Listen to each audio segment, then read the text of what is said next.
ప్రభునందు ప్రియులారా, మీ అందరికీ కూడా మన రక్షకుడును విమోచకుడైన యేసుక్రీస్తు పరిశుద్ధ దివ్య నామమున శుభాభివందనాలు తెలియపరుస్తున్నాం. ఈ ఉదయకాలము ఈ గుడ్ ఫ్రైడే సర్వీస్కి ఆన్లైన్లో వీక్షిస్తున్న ప్రతి విశ్వాసికి ప్రభు పేరిట వందనాలు తెలియపరుస్తున్నాం. ఇంతవరకు మిమ్మలను మీ కుటుంబాలను ప్రభు తన యొక్క బాహువులలో భద్రపరిచినందుకును ప్రభుని మనసారా ఆరాధిస్తున్నాను. మరి సంఘముగా మనము కొన్ని వారాలుగా కలుసుకోకపోయినప్పటికీ మరి దేవుని వాక్యము మీ గృహాలకు రావటానికి ప్రభు అనుగ్రహించిన ఈ సాంకేతిక పరిజ్ఞానాన్ని బట్టి కూడా ప్రభుని స్తుతిస్తున్నాము. మరి ఈరోజు ఈ గుడ్ ఫ్రైడే సర్వీస్కి మనము సిద్ధపడదాము. మరి విశ్వాసులందరూ కూడా మీ కుటుంబ సభ్యులతో పాటుగా సిద్ధపడాల్సిందిగా మనవి. మరి ఈ వాక్య పరిచర్య జరుగుతున్న సమయమంతా కూడా వేరే ఏ పని పాటలు పెట్టుకోకూడదని ప్రేమపూర్వకంగా మీకు మనవి చేస్తున్నాము. కుటుంబ సమేతముగా మరి సిద్ధపడి వాక్యము ఆలకించినట్లుగా మరి మీరన్నీ పనులు ముగించుకోవాల్సిందిగా మీకు మనవి. దాంతోపాటుగా మరి ఈరోజు మనము ఎంత సమయం అయితే ప్రభు సన్నిధిలో గడుపుతున్నామో ఆ సమయము మనకి ప్రయోజనకరంగా ఉన్నట్లుగా మన జీవితాలను మన హృదయాలను మనం పరిశీలన చేసుకుందాం. మరి మనము ప్రార్థనతో కార్యక్రమాన్ని ప్రారంభించుకున్నాక పాటలు పాడుకుని ప్రభుని మహిమపరిచి అనంతరము మనము వాక్య ధ్యానమును ప్రారంభించుకుందాం. తలలు వంచండి, చిన్న ప్రార్థన చేసుకుందాం. మమ్మలను మిక్కిలిగా ప్రేమిస్తున్న మా ప్రియ పరలోకపు తండ్రి, ఘనమైన మహోన్నతమైన పరిశుద్ధ నీ నామమునకు వందనాలు, స్తుతులు, స్తోత్రములు చెల్లిస్తున్నాము. ప్రభువా, ఈ ఉదయకాలము ఈ గుడ్ ఫ్రైడే సర్వీస్కి మమ్మల్ని మీరు సిద్ధపరిచినందుకు వందనాలు చెల్లిస్తున్నాం. ప్రభువా, ఎందుకు ఇది శుభ శుక్రవారం అయినదో దేవా ఇప్పటికీ చాలామందికి అర్థం కాని విషయమే. అవును ప్రభువా, నీవు సర్వమానవాళి కొరకు నీ ప్రాణమును ఆ సిలువలో అర్పించి మానవాళి యొక్క పాపమును దేవా నీవు భరించి మా కొరకు పాపమయ్యి ప్రభువా మమ్మల్ని అందరినీ కూడా పరిశుద్ధులుగాను నీతిమంతులుగాను తీర్చి సిలువ మరణము ద్వారా మీరు మాకు అనుగ్రహించిన ఆ విజయాన్ని బట్టి నీకు వందనాలు చెల్లిస్తున్నాము. తండ్రి, మేము ఏ పాటి వారమో ఎంతటి వారమో జ్ఞాపకం చేసుకుంటానికి మరొకసారి నీ సిలువ పాదాల చెంతకు చేరుతున్నాము. నాయన, మమ్మల్ని వాక్యముతో సంధించండి, మా హృదయాలను వెలిగింపచేయండి, మా స్థితిగతులను మేము పరీక్ష చేసుకుని గ్రహించినట్లుగా దేవా లోతుగా మమ్మల్ని మేము చూసుకునే మనోనేత్రాలు మాకు దయచేయండి ప్రభువా. అదే విధముగా మరి గృహస్థులందరూ కూడా వారి కుటుంబాలతో పాటుగా వారి గృహాలలో ఉండి మరి ఈరోజు ఆరాధనలో పాలు పంపులు పొందటానికి మీరు సిద్ధపరిచినందుకు వందనాలు చెల్లిస్తున్నాము. ముఖ్యముగా మరి మేమందరము కూడా దేవా మీ సన్నిధానంలో నీవు మాకు అనుగ్రహించిన ఈ రక్షణ భాగ్యంను దేవా దాని యొక్క విలువను దాని వెనకాల నీవు చేసిన త్యాగాన్ని మేము గుర్తించడానికి మమ్మల్ని మీరు సంధించమని ప్రార్థన చేస్తున్నాము. ఈ కార్యక్రమం అంతటికీ అధ్యక్షుడిగా ఉండండి, ఆత్మ నడిపింపులో మీరు మాకు సహాయం దయచేయమని, సకల మహిమ ఘనత ప్రభావములు కేవలము నీవు మాత్రమే పొందుకోమని క్రీస్తు యేసు పేరటడికి వేడుకుంటున్నాం తండ్రి, ఆమెన్. పాటలు పాడుకుని ప్రభుని మహిమపరుద్దాం.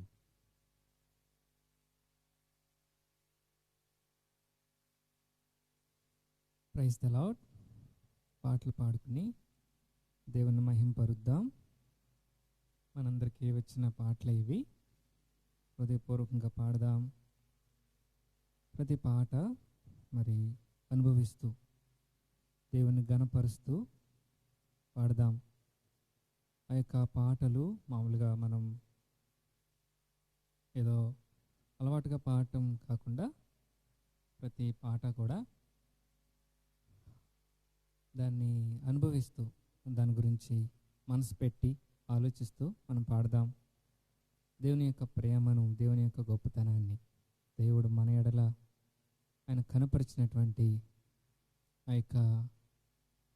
ఆ గొప్ప భాగ్యాన్ని మనం అనుభవిస్తూ దేవుణ్ణి స్తుతిస్తూ పాటలు పాడుకుందాం. మన పెద్ద పాటల పుస్తకం నుంచి పాట సంఖ్య 306 పాట, రండి ఉత్సాహించి పాడుదాము రక్షణ దుర్గం మన ప్రభు. రాండి ఉత్సాహించి పాడుదము, రక్షణ దుర్గము మన ప్రభువే. రాండి ఉత్సాహించి పాడుదము, రక్షణ దుర్గము మన ప్రభువే. రాండి కృతజ్ఞత స్తోత్రముతో రారాజు సన్నిధికే గుదము. రాండి కృతజ్ఞత స్తోత్రముతో రారాజు సన్నిధికే గుదము.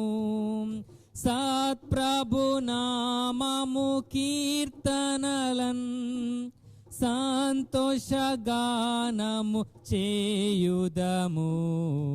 రాండి ఉత్సాహించి పాడుదము, రక్షణ దుర్గము మన ప్రభువే. మన ప్రభువే మహాదేవుండు, ఘనమాహాత్యము గలరాజు. మన ప్రభువే మహాదేవుండు, ఘనమాహాత్యము గలరాజు. భూమ్యాగాధపు లోయలను భూధర శిఖరము లాయనవే. రాండి ఉత్సాహించి పాడుదము, రక్షణ దుర్గము మన ప్రభువే. సముద్రము సృష్టించే నాయనదే, సత్యుని హస్తమే భువి చేసెన్. సముద్రము సృష్టించే నాయనదే, సత్యుని హస్తమే భువి చేసెన్. ఆయన దైవము పాలితులా మాయన మేపెడి గొర్రెలము. రాండి ఉత్సాహించి పాడుదము, రక్షణ దుర్గము మన ప్రభువే. ఆ ప్రభు సన్నిధి మోకరించి ఆయన ముందర మ్రొక్కెదము. ఆ ప్రభు సన్నిధి మోకరించి ఆయన ముందర ఆయన మాటలు గైకొనినా అయ్యవి మనకెంతో మేలగును. రాండి ఉత్సాహించి పాడుదము, రక్షణ దుర్గము మన ప్రభువే. తండ్రి కుమార శుద్ధాత్మకును దగు స్తుతి మహిమలు కల్గుగాక. తండ్రి కుమార శుద్ధాత్మకును దగు స్తుతి మహిమలు కల్గుగాక. ఆదిని ఇప్పుడు ఎల్లప్పుడు అయినట్లు యుగములు అవును ఆమె. రాండి ఉత్సాహించి పాడుదము, రక్షణ దుర్గము మన ప్రభువే. రాండి ఉత్సాహించి పాడుదము, రక్షణ దుర్గము మన ప్రభువే. హల్లెలూయా.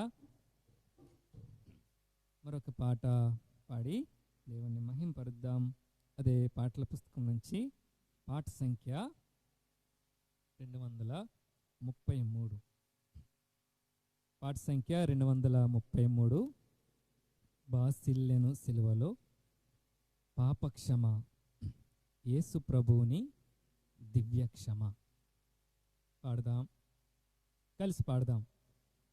మనమందరం కలిసి దేవుని మహిమ పరుద్దాం, దేవుని ప్రేమను అనుభవిస్తూ పాడదాం. బాసిల్లెను సిలువలో పాపక్షమా యేసు ప్రభుని దివ్య క్షమా బాసిల్లెను సిలువలో పాపక్షమా యేసు ప్రభుని దివ్య క్షమా బాసిల్లెను సిలువలో పాపక్షమా కలువరిలో నా పాపము పొంచి సిలువకు నిన్ను యాహుతి చేసి కలువరిలో నా పాపము పొంచి సిలువకు నిన్ను యాహుతి చేసి కలుషహరా కరుణించితివి కలుషహరా కరుణించితివి బాసిల్లెను సిలువలో పాపక్షమా యేసు ప్రభుని దివ్య క్షమా బాసిల్లెను సిలువలో పాపక్షమా దోషము చేసినది నేనే గదా మోసముతో బ్రతికినది నేనే గదా దోషము చేసినది నేనే గదా మోసముతో బ్రతికినది నేనే గదా మోసితివా నా శాపభారం మోసితివా నా శాపభారం బాసిల్లెను సిలువలో పాపక్షమా యేసు ప్రభుని దివ్య క్షమా బాసిల్లెను సిలువలో పాపక్షమా మోసము చేసితి చితి మరణం పాపమేగానే నార్జించినది పాపము చేసి గడించితి మరణం పాపమేగానే నార్జించినది కాపరివై నన్ను బ్రోచితివి కాపరివై నన్ను బ్రోచితివి బాసిల్లెను సిలువలో పాపక్షమా యేసు ప్రభుని దివ్య క్షమా బాసిల్లెను సిలువలో పక్షమా నీ మరణపు వేదన వృధా కాదు నామది నీ వేదనలో మునిగే నీ మరణపు వేదన వృధా కాదు నామది నీ వేదనలో మునిగే క్షేమము కలిగెను హృదయములో క్షేమము కలిగెను హృదయములో బాసిల్లెను సిలువలో పాపక్షమా యేసు ప్రభుని దివ్య క్షమా బాసిల్లెను సిలువలో పక్షమా ఇందులకో నాపై ఈ ప్రేమ అందదయా స్వామి నామదికి ఇందులకో నాపై ప్రేమ అందదయా స్వామి నామదికి అందులకే భయముంది తిని అందులకే భయముంది తిని బాసిల్లెను సిలువలో పాపక్షమా యేసు ప్రభుని దివ్య క్షమా బాసిల్లెను సిలువలో క్షమా నమ్మిన వారిని కాదనవనియు నెమ్మది నొసగెడి నా ప్రభుడవని నమ్మిన వారిని కాదనవనయు నెమ్మది నొసగెడిన ప్రభుడవని నమ్మితిని పాదములను నమ్మితిని పాదములను బాసిల్లెను సిలువలో పాపక్షమా యేసు ప్రభుని దివ్య క్షమా బాసిల్లెను సిలువలో పాపక్షమా. హల్లెలూయా. మరొక పాట పాడుకుని దేవుని నామాన్ని మహింపరుద్దాం. సిలువ చెంత చేరిన నాడు. పాట సంఖ్య 345.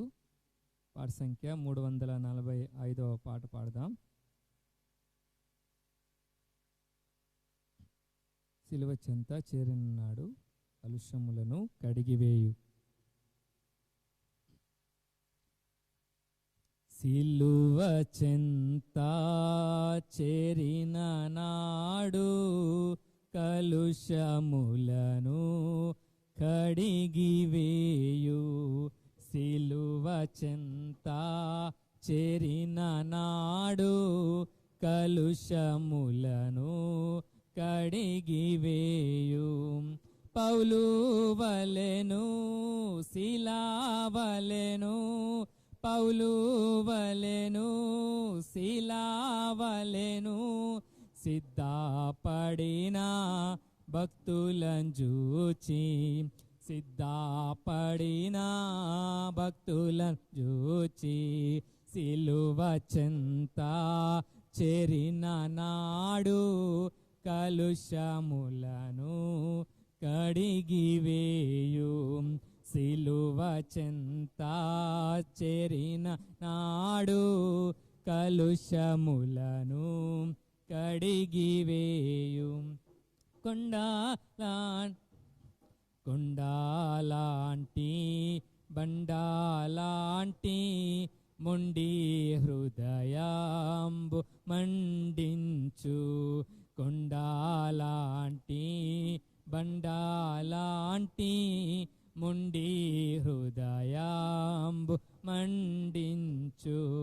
పండియున్న పాపులనైనా పండియున్న పాపులనైనా పిలచుచుండే పరము చేరా పిలచుచుండే పరము చేరా. సిలువ చెంత చేరిన నాడు కలుషములను కడిగివేయు. సిలువ చెంత చేరిన నాడు కలుషములను కడిగివేయు.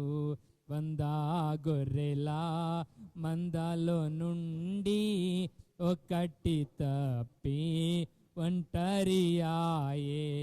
100 గొర్రెల మందలో నుండి ఒకటి తప్పి ఒంటరియాయే.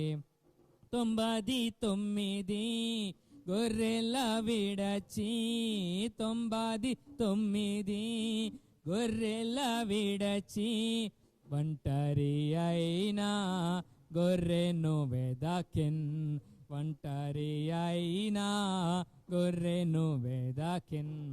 సిలువ చెంత చేరిన నాడు కలుషములను కడిగివేయున్.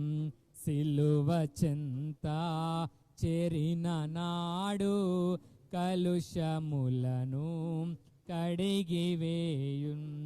తప్పిపోయిన కుమారుండు తండ్రిని విడచి తరలిపోయే. తప్పిపోయిన కుమారుండు తండ్రిని విడచి తరలిపోయే. తప్పు తెలిసి తిరిగి రాగా తప్పు తెలిసి తిరిగి రాగా తండ్రి అతని చేర్చుకొనేను. తండ్రి అతని చేర్చుకొనెను. సిలువ చెంత చేరిన నాడు కలుషములను కడిగివేయున్. సిలువ చెంత చేరిన నాడు కలుషములను కడిగివేయున్. పాపీరావా పాపము విడచి పరిశుద్ధుల విందుల్లో చేరా. పాపీరావా పాపము విడచి పరిశుద్ధుల విందుల్లో చేరా. పాపుల గతిని పరికించితివా, పాపుల గతిని పరికించితివా. పాతాళంబే వారియంతం, పాతాళంబే వారియంతం. సిలువ చెంత చేరిన నాడు కలుషములను కడిగివేయున్. సిలువ చెంత చేరిన నాడు కలుషములను కడిగివేయున్. పౌలు వలెను శిలావలెను, పౌలు వలెను శిలావలెను. సిద్ధపడిన భక్తులను చూచి, సిద్ధపడిన భక్తులను చూచి. సిలువ చేరిన నాడు కలుషములను కడిగివేయున్. సిలువ చెంత చేరిన నాడు కలుషములను కడిగివేయున్. ఆమేన్. హల్లెలూయా. మరొక పాట పాడుకుందాం. అదే పాటల పుస్తకం నుంచి అపరాధిని యేసయ్యా కృప చూపి బ్రోవుమయ్యా. పాట సంఖ్య 3 అండి. అపరాధిని యేసయ్యా పాడుకుందాం. అపరాధిని యేసయ్యా కృప చూపి బ్రోవుమయ్యా. అపరాధిని యేసయ్యా కృప చూపి బ్రోవుమయ్యా. నెపమెంచకయని కృపలో, నెపమెంచకయని కృపలో అపరాధములను క్షమించు, అపరాధములను క్షమించు. అపరాధిని యేసయ్యా కృప చూపి బ్రోవుమయ్యా. అపరాధిని యేసయ్యా కృప చూపి బ్రోవుమయ్యా. సిలువాకు నిన్నునే గొట్టి తిని, తులువాలతో చేరి తిని. సిలువాకు నిన్ను గొట్టి తిని, తులువాలతో చేరి తిని. కలుషాంబులను మోపితిని, కలుషాంబులను మోపితిని. దోషుండనేను ప్రభువా, దోషుండనేను ప్రభువా. అపరాధిని యేసయ్యా కృప చూపి బ్రోవుమయ్యా. అపరాధిని యేసయ్యా కృప చూపి బ్రోవుమయ్యా. ప్రకాలో బళ్ళెప్పు పోటు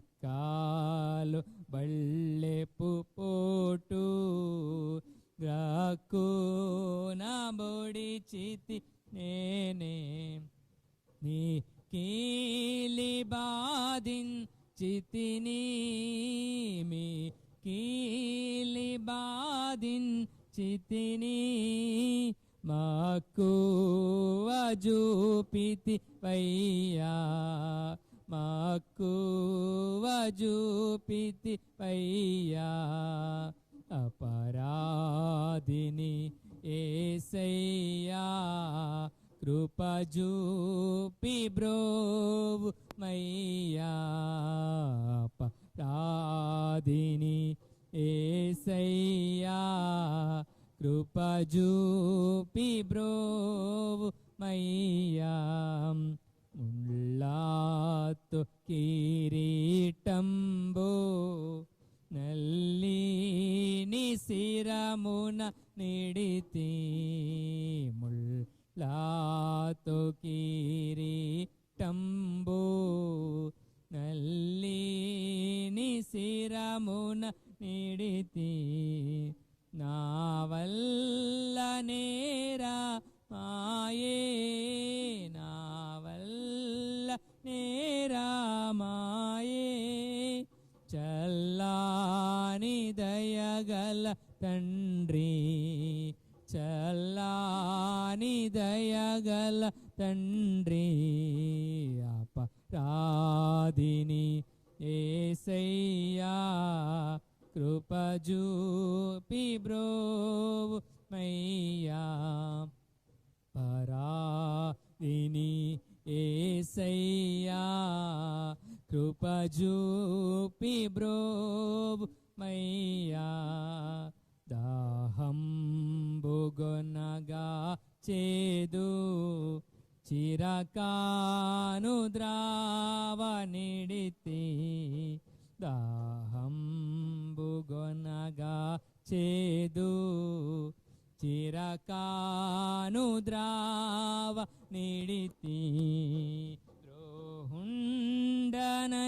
జే సితిని ద్రోహుండనై జే సితిని దేహంబుగాయం బులను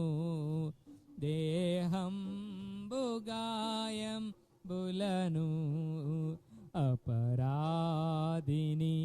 యేసయ్యా కృపజూపి బ్రోవు మయ్యా అపరాధిని యేసయ్యా కృపజూపి బ్రోవు ఘోరంబుగా దూరితిని నేరాంబులను జేసితిని ఘోరంబుగా దూరితిని నేరాంబులను జేసితిని క్రూరుండనై గోటితిని క్రూరుండనై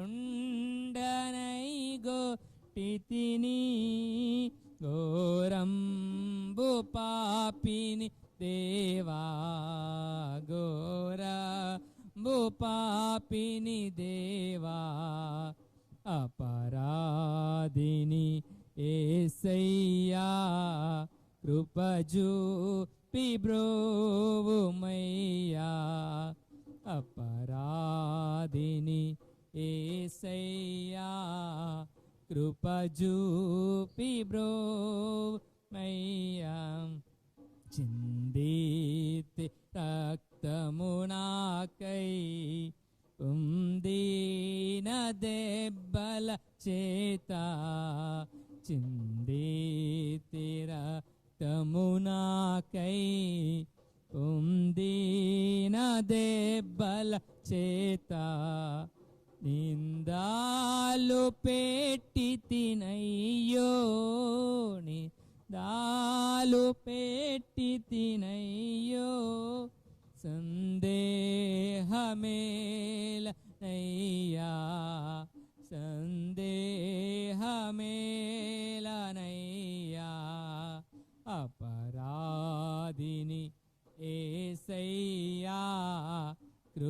చూపి బ్రోవయ్యా పరాదిని యేసయ్యా కృప చూపి బ్రోవయ్యా శిక్షాకు పాత్రుడనయ్యా రక్షణ తెచ్చితివయ్యా శిక్షాకు పాత్రుడనయ్యా రక్షణ తెచ్చితివయ్యా అక్షయ భాగ్యము నీయా క్షయ భాగ్యము నీయా మోక్షంబు చూపితివయ్యా మోక్షంబు చూపితివయ్యా అపరాధిని యేసయ్యా కృప చూపి బ్రోవుమయ్యా అపరాధిని సయ్యా కృప చూపి బ్రోవుమయ్యా నిపమెంచకయని కృపలో నిపమెంచకయని కృపలో అపరాధములను క్షమించు అపరాధములను క్షమించు అపరాధిని యేసయ్యా కృప చూపి బ్రోవయ్యా అపరాధిని యేసయ్యా కృప చూపి బ్రోవయ్యా హల్లెలూయా ప్రైజ్ ది లార్డ్.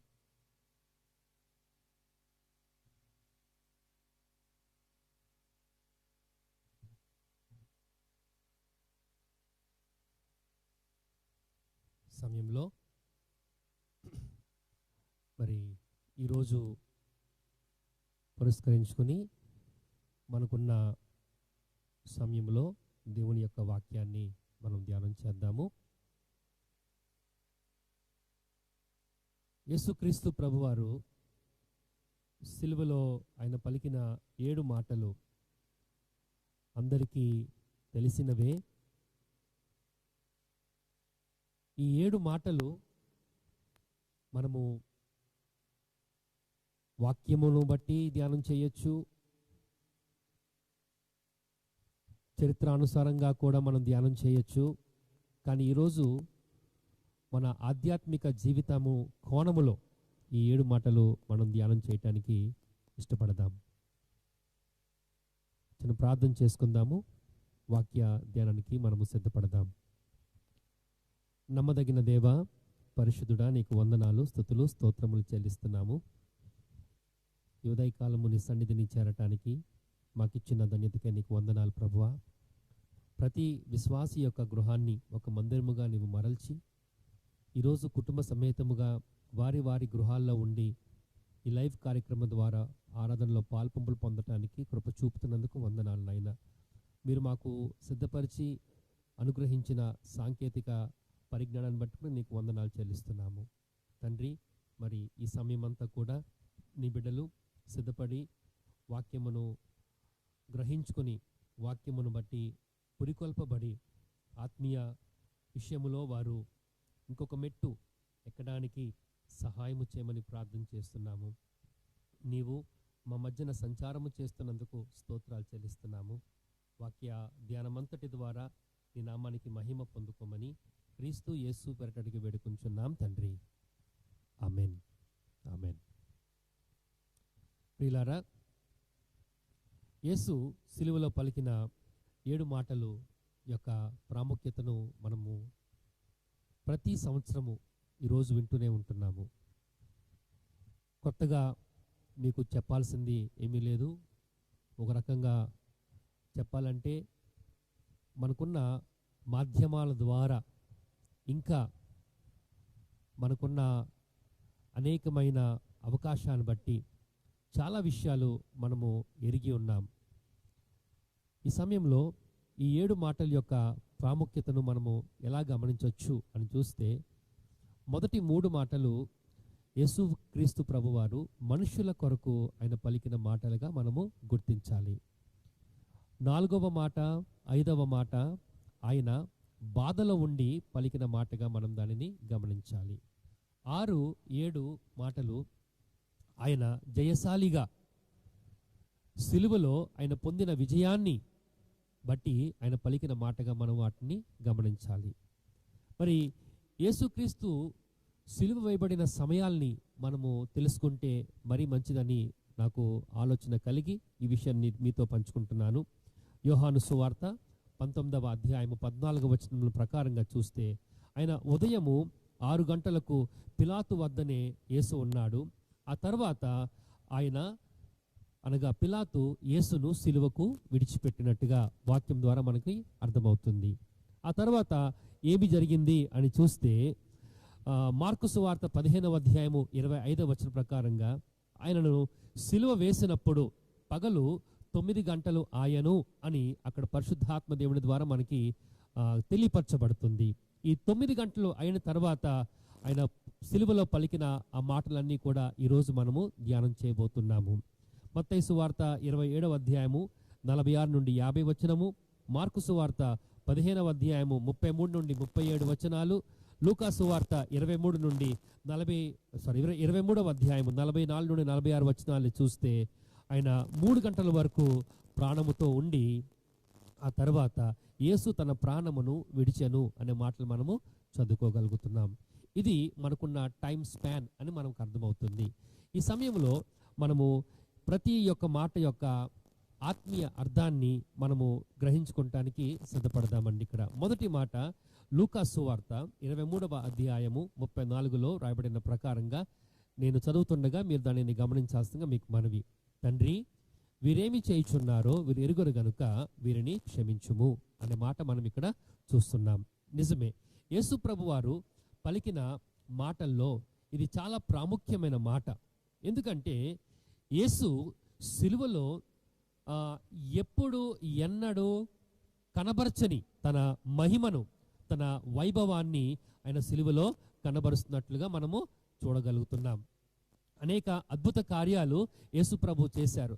కానీ ఆ అద్భుత కార్యాలలో ఎక్కడా తన మహిమను మనం చూడము, ఎక్కడా తన వైభవాన్ని మనము చూడము. కాబట్టి థియాలజియన్స్, తత్వవేత్తలు ఇలా చెప్తారు, the cross is the greatest work of Christ అని. సిలువ యేసు క్రీస్తు యొక్క గొప్ప కార్యము అని తెలియపరుస్తున్నారు.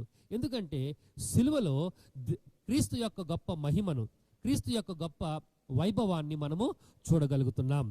యేసుక్రీస్తు ప్రభువారు 23వ అధ్యాయము లూకా సువార్త 34లో మనము చదివిన వాక్య ప్రకారంగా మనము అర్థం చేసుకోవాల్సిన విషయం ఏంటంటే, ఆయన చనిపోతూ క్షమిస్తున్నాడు. ఏం చేస్తున్నాడు? ఆయన మరణిస్తూ క్షమిస్తున్నాడని ఇక్కడ మనము జ్ఞాపకం చేసుకోవాలి. ఆయన చేసిన ఆ ప్రార్థన, ఆయన చేసిన ఆ విజ్ఞాపనలో ప్రతి మాట మనము అర్థం చేసుకుంటే మనకి చాలా విషయాలు గ్రహింపవుతాయండి. ఇక్కడ తండ్రి, వీరేమి చేయుచున్నారో వీరెరుగరు గనుక వీరిని క్షమించుము అని. అక్కడ తండ్రి అని సంబోధించిన తర్వాత వీరు ఏమి చేయుచున్నారో వీరు ఎరుగరు గనుక వీరిని క్షమించండి అని ప్రభు అన్న మాటల్లో ఉన్న అర్థం ఏంటి అని మనం ఆలోచన చేస్తే, రోమా సైనికులు కానివ్వండి, మత నాయకులు కానివ్వండి, క్రీస్తు ఎవరో వారు ఎరుగరు. క్రీస్తు ఎవరో అనేది శిష్యులకు తెలుసు, చదువుకున్న మనకి ఇప్పుడు అర్థమవుతుంది. ఆయన సృష్టికర్త అని వారికి తెలియదు, మెస్సయ్య అని వారికి తెలియదు, సార్వభౌముడి అని ఆయనకి తెలియదు, వారెవరికి తెలియదు, లోక రక్షకుడని వారికి తెలియదు. కాబట్టి వారు ఏ పని చేస్తున్నప్పటికీ అక్కడ ఆయనను ఎంత హింసించినా, ఎంత శిక్షించినా ప్రభువారు చేసిన ప్రార్థన చాలా గొప్ప ప్రార్థన అని మనం ఇక్కడ జ్ఞాపకం చేసుకుందామండి. ఇక్కడ ఆయన మరణిస్తూ ఆయన క్షమిస్తున్నాడని ఈ మొదటి మాట ద్వారా మనము జ్ఞాపకం చేసుకుందాం. ఆయన తన శిలువ కార్యము ద్వారా క్షమాపణ చూపిస్తున్నాడు, ప్రేమను చూపిస్తున్నాడు, కనికరాన్ని చూపిస్తున్నాడు అని ఇక్కడ మనము అర్థం చేసుకోవాలండి. ఇక్కడ పరిశుద్ధ గ్రంథములో క్షమించుట అనే ఒక గొప్ప లక్షణములో మనము ప్రాముఖ్యంగా 2 విషయాల్ని మనం తప్పక ధ్యానం చేయాలి. అవేమనగా, మొదటి మాట అపోస్తుల కార్యములలో 7వ అధ్యాయము 60 వచనములో రాయబడిన మాట నేను చదువుతున్నాను. జాగ్రత్తగా ఒక్కసారి ఆ మాట చూద్దాం. అపోస్తుల కార్యములు 7వ అధ్యాయము 60వ వచనములో రాయబడిన మాట ఇలాగూ మనకి రాయబడింది. అతడు మోకాలుని, ప్రభువా, వారి మీద ఈ పాపము మోపకమని గొప్ప శబ్దముతో పలికెను. ఈ మాటలు పలికి నిద్రించెను. సౌలు అతని చావునకు సమ్మతించెను. ఈ మాటలు ఎవరి గురించి రాయబడ్డాయి అని ఆలోచన చేస్తే స్టెఫను గురించి రాయబడిన మాటలు. స్టెఫను రాళ్లతో కొట్టబడి చంపబడుతున్న తరుణములో ఆఖరి ఆ గడియలలో స్టెఫను చేసిన ఈ ప్రార్థన చాలా గొప్ప ప్రార్థన. ఏమని ప్రార్థన చేస్తున్నాడు? ప్రభువా, వారి మీద ఈ పాపము మోపకుమని గొప్ప శబ్దముతో పలికెను. అంటే ఇక్కడ స్టెఫను క్షమించమని దేవునిని కోరుతున్నట్టుగా ఈ మాటల ద్వారా మనకి అర్థమవుతుంది. అదే విధముగా మత్తయి సువార్త 8వ అధ్యాయము 22వ వచనములో కూడా ఈ మాట ప్రభు వారు చెప్తున్నట్లుగా మనము చూస్తున్నాము. పేతురు గారు యేసు యొద్దకు వచ్చి ఇలాగ అడుగుతున్నాడు, ప్రభువా, నేను మొదట వెళ్ళి నా మత్తయి సువార్త 8వ అధ్యాయము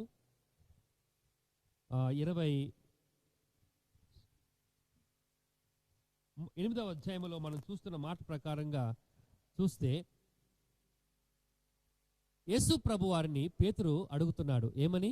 ఎన్ని మార్లు నేను క్షమించాలి అని. దానికి ప్రభువారు చెప్పిన మాట ఏమని రాయబడిందండి అక్కడ? నీవు 77 మార్లు నీవు క్షమించాలి అని. ఇక్కడ చాలామంది ఈ మాటను తప్పుగా ఆలోచన చేస్తారు. యేసు ప్రభువారు పేతురుతో చెప్పిన మాట యొక్క అర్థం ఏంటంటే, సామాన్యంగా ఒక వ్యక్తి ఇంకొక వ్యక్తిని అన్నిసార్లు గాయపరచడు రోజులో. అంటే మన క్షమాపణ అపరిమితముగా ఉండాలి. Our forgiveness should be unlimited అని ఇక్కడ పేతురుకు యేసు ప్రభువారు చెప్తున్నారండి. ఇక్కడ అదే యేసు ప్రభువారు సిలువలో కనపరిచాడు. తండ్రి, వీరేమి చేయుచున్నారు వీరు ఎరుగును కనుక వీరిని క్షమించుడి. యేసు ప్రభు చేసిన ఈ మొదటి విజ్ఞాపన ద్వారా నీకు నాకు అర్థమవ్వాల్సిన విషయం ఏంటంటే, మనము క్షమించే వారముగా ఉండాలి. మరి మనము ఎలా క్షమించగలుగుతాం? ఇది మన వరకు వర్తించుకుంటే, అన్వయించుకుంటే ఎలా మనము క్షమించగలుగుతాము అంటే, మనము దేవుని ప్రేమతో నింపబడితేనే క్షమించగలుగుతాం. కొలసీ పత్రిక 3వ అధ్యాయం 13వ వచనములో చాలా తేటగా రాయబడింది, ప్రభువు మిమ్ముని క్షమించులాగున మీరును క్షమించుడి అని. అవును, మనము దేవుని ప్రేమతో ఎప్పుడైతే నింపబడతామో మనము ఇతరులను క్షమించగలుగుతాము. క్షమించడం ద్వారా మనము ఎవరినైనా సంపాదించుకోవచ్చు అనే విషయాన్ని మనం మర్చిపోకూడదు. యేసుక్రీస్తు ప్రభువారు సిలువలో మరణిస్తూ ఆయన మనకి క్షమాపణ ఇచ్చాడు. మరి మనము జీవిస్తుండగా మనము క్షమించే వారముగా ఉండాలి. ఇది మొదటి ఆధ్యాత్మికమైన పాఠమని మనము జ్ఞాపకం చేసుకుందాం. ఆయన మరణిస్తూ క్షమిస్తున్నాడు. ఆయన బిడ్డలుగా ఉన్న మనము, యేసుని ఎరిగిన విశ్వాసులుగా మనము జీవిస్తుండగా మనము క్షమించే వారముగా మారాలి. ఈ సమయంలో ఒక చిన్న ఆలోచన చేసుకుంటే మంచిది. గడిచిన కాలం అంతట్లో ఎవరి పట్లైనా ఒకవేళ మనము ద్వేషం కానీ, కోపం కానీ, అసూయ కానీ కలిగి మన హృదయంలో వారి పట్ల ఏదన్నా మనము తప్పుగా ఆలోచన చేస్తే వారిని క్షమించలేని స్థితిలో మనము ఒకవేళ ఇప్పటికీ ఉంటే, ఈ ప్రార్థన అయిన అనంతరము లేదా ఈ కార్యక్రమము ముగించిన అనంతరము మనము వారితో మాట్లాడదాం, లేదా వారి దగ్గరికి వెళ్ళి క్షమాపణ కోరుకుందాం. ఎందుకంటే మనము క్రీస్తుని వెంబడిస్తున్న వారము అని చెప్తున్నా మనలో క్షమాపణ భావం అనేది లేకపోతే మనము క్రీస్తుని అబద్ధికుడుగా మనము చేస్తున్నట్టు. యేసు మరణిస్తూ క్షమించిన ఆ విషయాన్ని అది మన హృదయములో ఎప్పుడైతే పదిలపరుచుకుంటామో మనము ఇతరుల్ని కూడా క్షమించడానికి మనకి ప్రభు ఆ మనసును అనుగ్రహిస్తాడు. ఇది మొదటి ఆలోచన అని మనము జ్ఞాపకం చేసుకుందాం. రెండవ మాట లూకాసు వార్త 23వ అధ్యాయము 43వ వచనములో రాయబడినట్లుగా మనము చదివితే, లూకాసు వార్త 23వ అధ్యాయము 43వ వచనము వాక్యమును చదవగా ఇలాగా మనకి తేటగా అర్థమవుతుంది. 43వ వచనము. అందుకు ఆయన వానితో, నేడు నీవు నాతో కూడా పరదేశులో ఉందువని నిశ్చయముగా నీతో చెప్పుచున్నానని అనెను. యేసు ప్రభువారు ఈ రెండవ మాట పలకటానికి ఉన్న సందర్భం ఏంటో మనందరికీ తెలిసినదే. యేసు ప్రభువారితో పాటుగా ఇద్దరు దొంగలు ఎడమ వైపుకును కుడి వైపుకును ఒక్కొక్కరు వేలాడదీయబడ్డారు. మరి వారు యేసుతో మాట్లాడుతున్న సంభాషణ అంతా కూడా 23వ అధ్యాయము 39వ వచనం మొదలుకొని మనము ఆఖరి దాకా చూసుకుంటే మనకి చాలా స్పష్టంగా రాయబడింది. ఒక దొంగ యేసు ప్రభుని ఇలాగా చెప్తున్నాడు. యేసు ప్రభుతో ఇలా చెప్తున్నాడు, నీవు దేవుడు అయితే నిన్ను నువ్వు రక్షించుకో, మమ్మల్ని కూడా రక్షించు. ఇంకొక దొంగ ఏమంటున్నాడు, నాయనా రే, ఆయన ఏ తప్పు చేయలేదు, ఆయన శిక్ష అనుభవిస్తున్నాడు, కానీ మనమైతే తప్పులు చేశాం కాబట్టి మనము అనుభవిస్తున్నది న్యాయమే అని ఒక వ్యక్తి మాట్లాడుతున్న మాటలు మనము ఆ సంభాషణ అంతా కూడా మనము చూడవచ్చు. కానీ ఈ సమయంలో మనము ఆలోచన చేయాల్సిన విషయం ఏంటంటే ఈ ఇద్దరు దొంగల విషయమే. ఇద్దరు దొంగలు ఇద్దరు గుంపుల వ్యక్తులకు సూచనగా మనకు అక్కడ కనబడుతున్నారు. ఒక దొంగ మాట్లాడిన మాట, ఒక దొంగ ఇంకొక దొంగ మాట్లాడిన మాట, ఈ రెండు మాటలు చాలా మనకి ఆపోజిట్గా అక్కడ మనకి కనబడుతున్నట్టుగా మనం అర్థం చేసుకోవచ్చు. వారు చేసిన తప్పులు, వారు అనుభవిస్తున్న శిక్ష అది వారికి న్యాయమే అని కనిపిస్తుంది. కానీ యేసు ప్రభుని వేలాడదీసి ఆ యొక్క మధ్యలో ఆయనని ఎప్పుడైతే నిలబెట్టి ఉన్నారో అది ఒక వ్యక్తి హృదయాన్ని మార్చింది. ఇంకొక వ్యక్తి తన హృదయాన్ని మార్చుకోలేని అంధకారంలోనే ఉండిపోయాడు. చూడండి, ఇక్కడ మనం వాక్యాన్ని శ్రద్ధగా గమనిస్తే ఒక దొంగ యేసు ప్రభుని నమ్మలేదు. 39వ వచనములో ఆ మాట చూడండి. ఇక్కడ వేలాడదీయబడిన ఆ నేరస్తులలో ఒకడు ఆయనను దూషించుచు, నీవు క్రీస్తువు కదా, నిన్ను నీవు రక్షించుకొనమని మమ్మను కూడా రక్షించమని చెప్పాను. చూడండి, ఇక్కడ ఆయన అన్న మాట చూస్తే ఆయన యేసు ప్రభుని దూషిస్తున్నాడు. కానీ రెండవ వ్యక్తి 41వ వచనములో మాట్లాడిన మాట, మనకైతే ఇది న్యాయమే, మనము చేసిన వాటికి తగిన ఫలమును పొందుచున్నాము గాని ఈయన ఏ తప్పిదమును చేయలేదు అని చెప్పాను. ఓకే, ఇప్పుడు మనము ఈ రెండు మాటలు బట్టి ఈ రెండు గుంపుల యొక్క వ్యక్తిత్వాన్ని, వారి పరిస్థితులు మనము ఆలోచన చేద్దామండి. ఇక్కడ మొదటి వ్యక్తి అన్న మాట ఏమిటంటే, నీవు క్రీస్తువు కదా, నిన్ను నీవు రక్షించుకొనమని మమ్మను కూడా రక్షించమని చెప్పాను. ఈ మొదటి వ్యక్తి యొక్క మాట, ఆలోచన, ధోరణి ఎలాగుందంటే, మా జీవితంలో క్రీస్తు ఏదైనా కార్యం చేస్తే, మా జీవితంలో దేవుడు ఈ కార్యాన్ని సఫలపరిస్తే, లేదా నాకు ఒక మంచి ఉద్యోగం దొరికితే, లేదా నాకు వివాహమైన తర్వాత నేను తల్లినైతే, లేదా ఏదో ఒక భౌతికపరమైన ఆశను కలిగి కొంతమందిని యేసుని విశ్వసిస్తూ ఉంటారు. మనం ఆ కోవలోకి వస్తున్నామో లేదో ఒకసారి ఆలోచన చేద్దాం. ఈ రెండవ వ్యక్తి విషయాన్ని ఆలోచన చేస్తే, రెండవ దొంగ విషయము ఆలోచన చేస్తే, ఆయన ఏదీ కోరలేదు. ఆయన ఏదీ కోరలేదు. మనం చూసిన ఆ 43వ వచనములో ఏమని రాయబడిందండి? అక్కడ 42లో ఆయన అడుగుతున్నాడు. అక్కడ ఆయన చూచి, యేసు, నీవు నీ రాజ్యములోనికి వచ్చినప్పుడు నన్ను జ్ఞాపకము చేసుకొనమని చెప్పాను. అందుకు ఆయన వానితో, నేడు నీవు నాతో కూడా పరదైసులో ఉందమని నిశ్చయముగా నేను నీతో చెప్పుచున్నాను. ఈ రెండవ దొంగ కేవలము క్రీస్తు ఎవరో అని విశ్వసించి నమ్మి క్రీస్తుతో ఆ చిన్న ప్రార్థన చేశాడు. ఈ మధ్యాహ్న కాలము ఈ సమయంలో వీరిద్దరిని మన మొదలకు తీసుకొచ్చిన పరిశుద్ధాత్మ దేవుని బట్టి స్తుతిస్తూ మనము ఎలాంటి కోవకు చెందిన వారంగా ఉన్నామో ఆలోచన చేద్దాం. రెండవ దొంగ యేసుక్రీస్తు ప్రభువారు చనిపోయిన సందర్భంలో మత్తయి సువార్త 27వ అధ్యాయంలో 51 నుండి 52 వచనాలు రాయబడినట్లుగా చూస్తే, అప్పుడు దేవాలయపు తెర పైనుండి క్రింద వరకు రెండుగా చినిగెను, భూమి వణికెను, బండలు బద్దలాయను, సమాధులు తెరవబడెను, నిద్రించిన అనేక మంది పరిశుద్ధులు శరీరములు లేచెను. ఇవేమీ చూడలేదు. మొదటి దొంగేమో నీవే ఒకవేళ దేవుడివైతే నిన్ను నువ్వు రక్షించుకో, ఆ తర్వాత మమ్మల్ని రక్షించు. ఏదో ఒకటి ఆశపడుతున్నాడు, ఏదో ఒకటి కోరుకుంటున్నాడు. కానీ రెండవ వ్యక్తి అయితే ఏది కోరట్లేదు, ఏది చూడట్లేదు. ఆయన యేసును ఏ రకంగా విశ్వసించాడు అంటే, నిజముగా ఈయన ఏ తప్పు చేయలేదు, ఈయన ఏ పాపము చేయలేదు, కానీ అన్యాయముగా ఈయనను సిలువ వేసినాడు అని ఆ రెండవ వ్యక్తి, రెండవ దొంగ పలికిన మాట మనల్ని ఆలోచింపచేయాల్సిన విషయం ఇది. యేసును ఎందుకు నువ్వు విశ్వసిస్తున్నావు? యేసును ఎందుకు నువ్వు వెంబడిస్తున్నావు?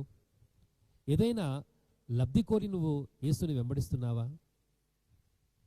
గమనించు ప్రియ సోదరి సహోదరుడా, సంగమా, ఈ మధ్యాహ్న కాలములో ఒకవేళ నిన్ను నిలబెడితే నీవు మొదటి దొంగ వలె ఆ గుంపులోకి వెళ్తావా, లేదా రెండవ దొంగ ఏదీ చూడక కేవలము విశ్వాసమును బట్టే, ఆయన పాపం లేనివాడని నమ్మాడు, యేసుక్రీస్తు సార్వభౌముడని నమ్మాడు, యేసుక్రీస్తు రక్షించగలవాడని నమ్మాడు, యేసుక్రీస్తు పునరుద్ధమును కలిగిన వాడై ఉన్నాడని, క్రొత్త రాజ్యాన్ని స్థాపించబోతున్నాడనే విషయాన్ని ఆయన నమ్మి యేసుకు ఒక చిన్న మనవి చేసినట్లుగా లూకాసు వార్తలో మనము చూస్తున్నాము. యేసు, నీవు రాజ్యములోనికి వచ్చినప్పుడు నన్ను జ్ఞాపకము చేసుకొనమనని అనేను. ఇటువంటి అద్భుతాన్ని ఆశించకుండానే ఆయన యేసుక్రీస్తుని విజ్ఞాపన చేశాడు. ఈ మధ్యాహ్న కాలంలో, ఈ మధ్యాహ్న సమయంలో నీవు ఏ కోవకు చెందిన క్రైస్తవుడుగా నీవు ఉన్నావో ఒక్కసారి ఆలోచన చేయి.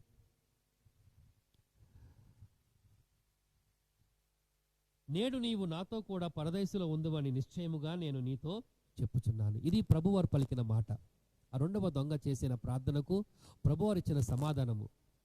రైట్ నౌ, ఈరోజే నీవు నాతో కూడా పరదేశులో ఉండేదవు. పరదేశులో ప్రవేశము ఈ రెండవ దొంగకి ఎలా వచ్చింది అని ఆలోచన చేస్తే, ఆయన యేసుక్రీస్తుకి ఏమి ఇవ్వలేదు అక్కడ, లేదా యేసుక్రీస్తు ద్వారా యేసుక్రీస్తు దగ్గర ఆయన ఏది కొనలేదు అక్కడ. కేవలము విశ్వసించటాన్ని బట్టే, విశ్వాసం ఉంచాడు. యేసుక్రీస్తు అతనికి నిత్య రాజ్య ప్రవేశాన్ని అనుగ్రహించినట్లుగా మనము వాక్యమును బట్టి అర్థం చేసుకోగలుగుతున్నాం. ఇక్కడ మరణ పర్యంతము కూడా భూమి మీదకు ఏ పని కోసమైతే క్రీస్తు వారు వచ్చారో ఆ పనిలో ఆయన నిమగ్నమై ఉన్నట్టుగా మన వాక్యం ద్వారా తెలుసుకుంటున్నాము. జాగ్రత్తగా మనము చదివితే లూకాసు వార్త 19వ అధ్యాయములో 10వ వచనములో రాయబడిన మాట మనందరికీ తెలిసిన మాటే. నశించిన దానిని వెతికి రక్షించుటకు మనుష్య కుమారుడు వచ్చెనని ఆయనతో చెప్పాను. అవును, ఎందుకు ఈ లోకానికి వచ్చాడు యేసు ప్రభు వారు? నశించిన దానిని వెతికి రక్షించడానికి. ప్రియ సోదరి సహోదరుడా, ఆ కోవలో ఉన్నామని మనం జ్ఞాపకం చేసుకుందాం. కేవలము ఏదో మనము పొందుకుంటే ప్రభువుని విశ్వసించడము కాదు. ఆయన ఎవరో నువ్వు గుర్తించినప్పుడు నువ్వు క్రీస్తునందు విశ్వాసము నిలుపు. ఆ విశ్వాసము నిన్ను నిత్య జీవానికి తీసుకుని పోతుంది. మరి ఈ రెండవ మాట ద్వారా నీవు నేను గ్రహించుకోవాల్సిన విషయాన్ని మనం చూస్తే, మనము దేవుని యొక్క పనిలో ఎప్పుడైతే సంపూర్ణముగా ఆనందిస్తూ ఉంటామో, మనము కొంతమందిని దేవుని దగ్గరికి ఎప్పుడైతే తీసుకురాగలుగుతామో, మన యందు దేవుడు ఆనందిస్తాడు.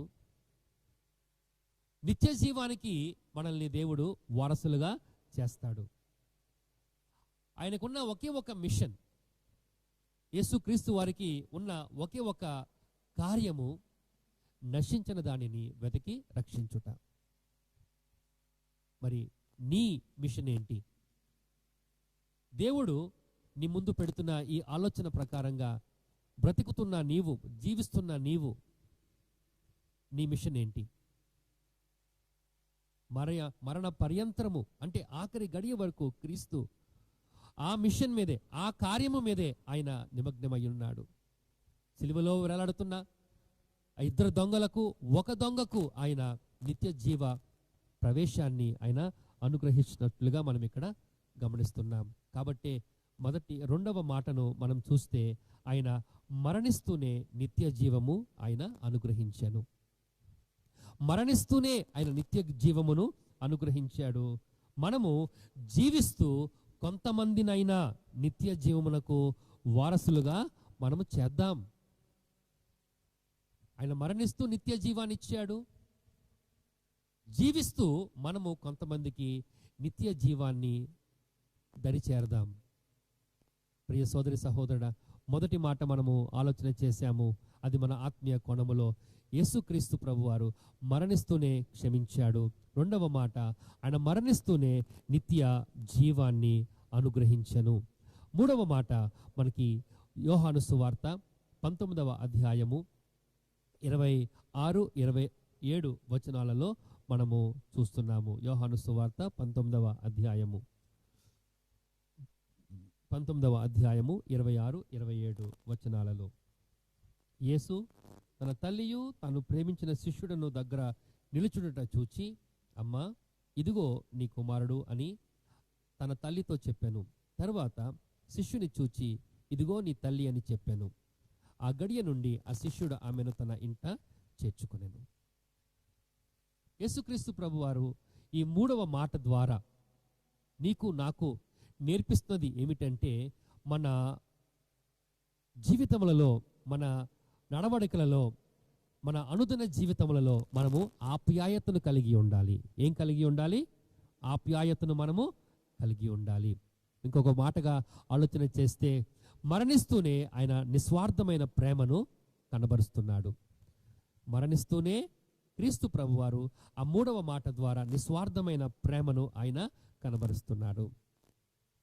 మట్ల ఆదివారము దినమున ఆయన యెరూషలేము పట్టణము యొక్క ప్రవేశ సమయములో 3 రకాల గుంపులు అక్కడ మనము చూస్తున్నాము. ఒక గుంపేమో ఆయన శిష్యులు, మరొక గుంపేమో తిరిగి లేచిన లాజర్ని చూడడానికి వచ్చిన వారు, మూడవ వారేమో పస్కా పండుగను ఆచరించడానికి వచ్చిన యూదులు.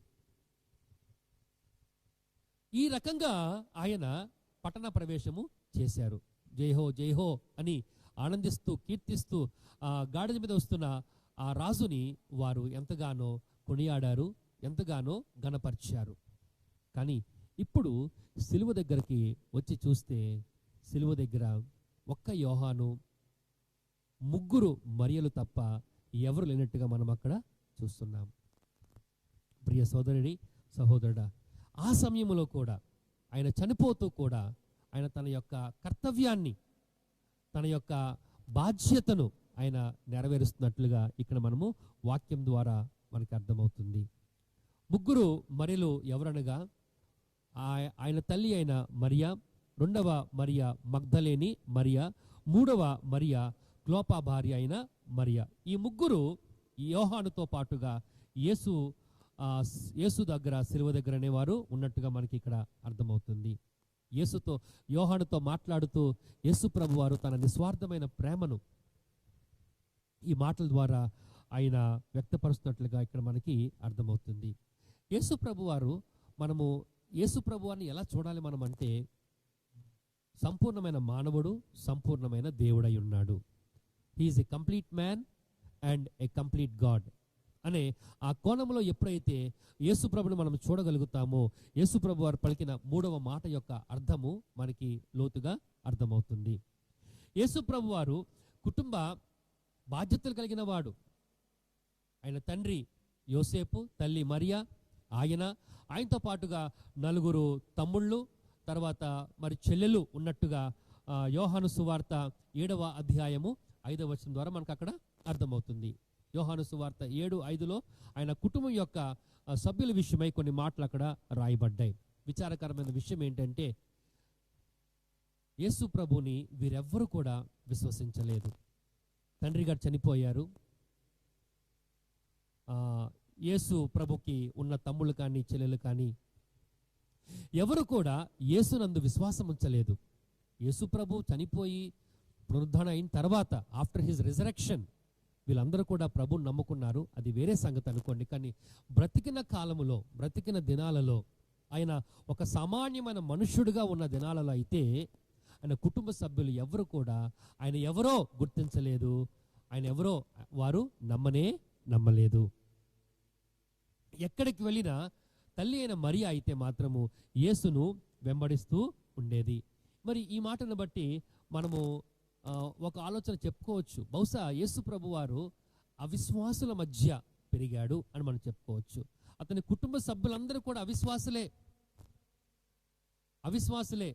చెల్లెలు, తమ్ముళ్ళు అందరూ కూడా ఎవరు యేసు ప్రభు యందు నమ్మకం ఉంచలేదు, విశ్వాసమును ఉంచలేదు. అలాగని ఆయన ఏనాడు కూడా తన కుటుంబ బాధ్యతను ఆయన నుండి తప్పించుకోలేదు, ఆయన దాటిపోలేదు. కుటుంబ బాధ్యతను ఆయన నిర్వహించిన వాడే. మనుష్యుడుగా తన కుటుంబ బాధ్యతను నిర్వహించినాడు. దేవుడుగా ఆ బాధ్యతను ఆయన యోహానుకు అప్పగిస్తున్నాడు. ఇక్కడ యోహాను యేసు పలికిన మాటల్లో ఏం చూస్తున్నాడంటే ఆప్యాయతను చూస్తున్నాడు. యేసు ప్రభు వారు కనపరిచిన ఆప్యాయత మన జీవితంలో మనము కలిగి ఉన్నామో లేదో ఒక్కసారి ఆలోచన చేద్దాం.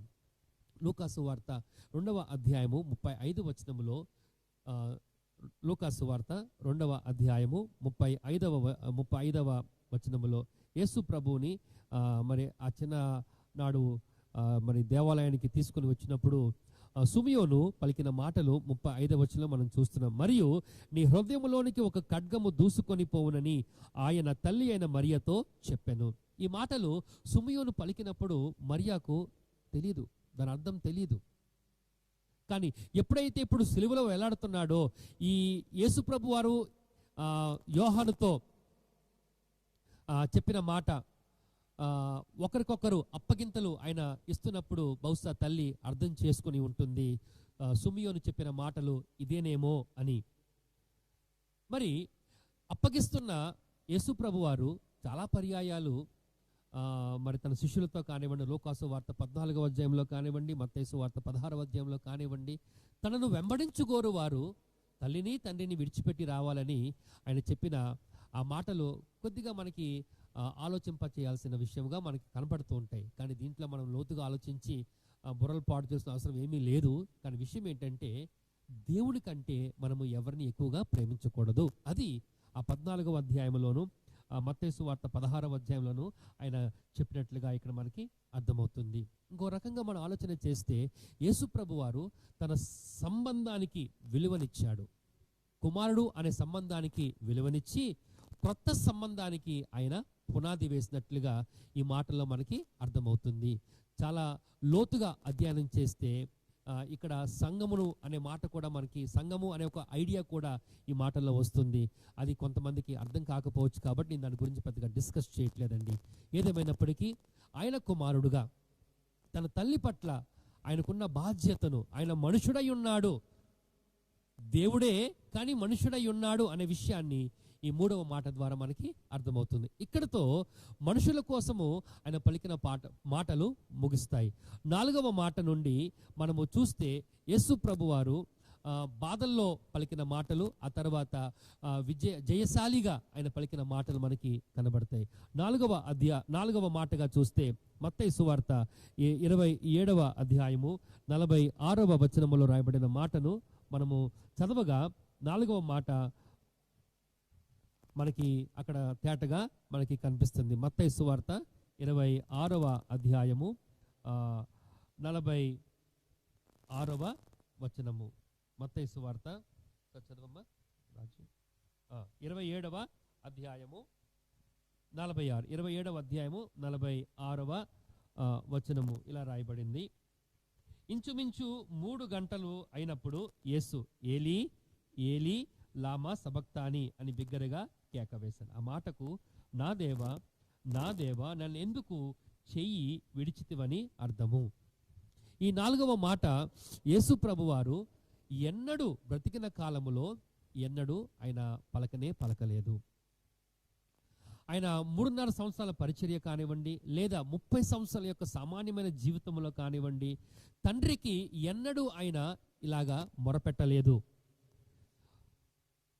30 సంవత్సరాల సామాన్య జీవితంలో లేదా 3.5 సంవత్సరముల సేవా పరిచర్యలో ఆయన అనేక రకాలుగా హేళన చేయబడ్డాడు, అవమానించబడ్డాడు, దూషించబడ్డాడు, దెయ్యాలతో సంబంధం ఉన్నవాడని అవమానింపబడ్డాడు. లేదా తాగుబోతులతో ఉంటాడు, వ్యభిచారులతో ఉంటాడు, నీచమైన వారితో ఉంటాడని హేళన చేయబడ్డారు. చంపడానికి యేసు ప్రభువుని ప్రయత్నించిన క్షణమే లేదు అసలు చెప్పాలంటే. మత నాయకులు కానీ పెద్దలు కానీ వీళ్ళందరి యొక్క ఆలోచన విధానం మనం చూస్తే,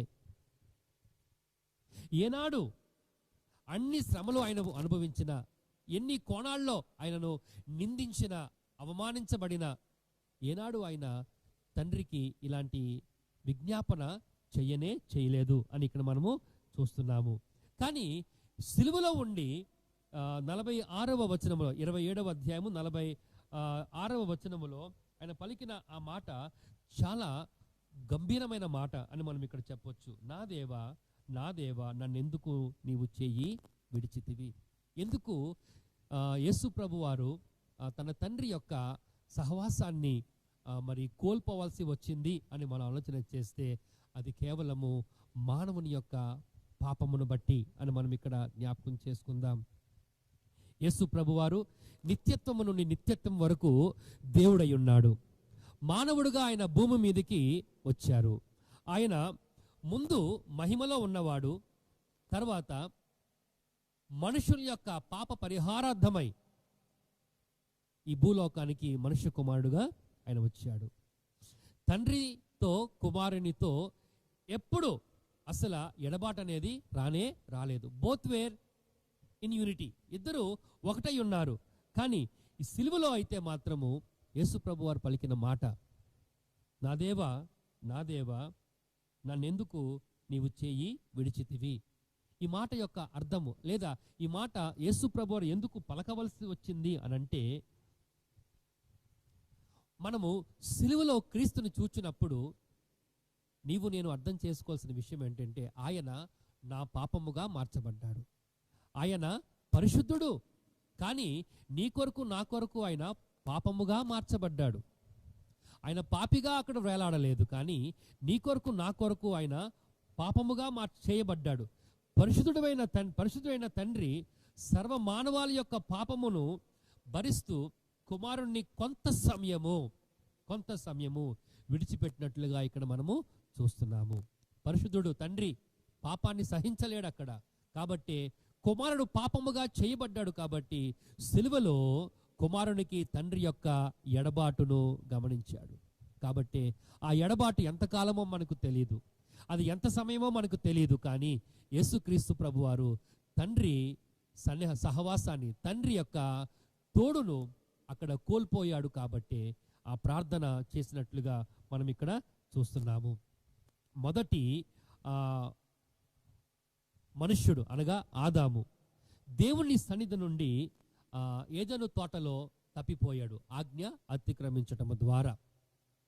ప్రతిరోజు దేవునితో, తండ్రితో ఆదాము సంభాషిస్తూ ఉండేవాడు. కానీ ఒకరోజు ఆజ్ఞ అతిక్రమించి తండ్రి యొక్క సహవాసాన్ని కోల్పోవటం అనేది జరుగుతుంది. ఆ సహవాసాన్ని తిరిగి కట్టడానికి యేసుక్రీస్తు ప్రభువారు ఈ లోకానికి రావటం జరిగింది. సర్వ మానవుని యొక్క పాపమంతా కూడా ఆయనై సిలువలో ఆయన వేలాడుతున్నట్టుగా మనం ఇక్కడ చూస్తున్నాము.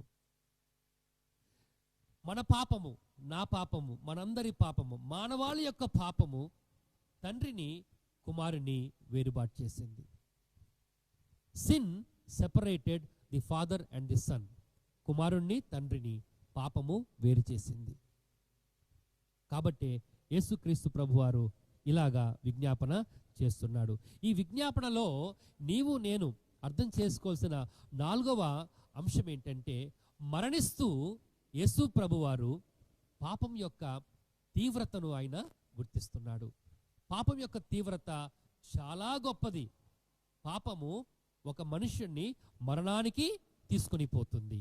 ఆ తీవ్రతను యేసు ప్రభువారు గుర్తించినట్లుగా మనము వాక్యం ద్వారా జ్ఞాపకం చేసుకుందాం. మనము జీవిస్తుండగా పాపములో ఉండకూడదు.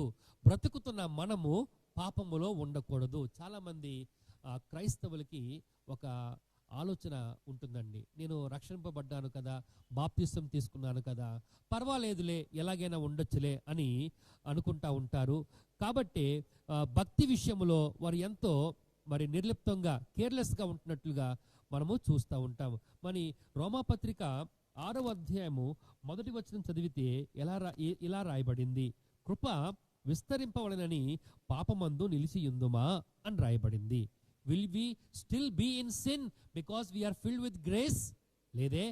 అంటే నీకు పాపం చేయడానికి లైసెన్స్ ఎవరైనా ఇచ్చాడా అంటే లేదు. ఇక్కడ పాపము తండ్రిని కుమారుణ్ణి వేరు చేసింది.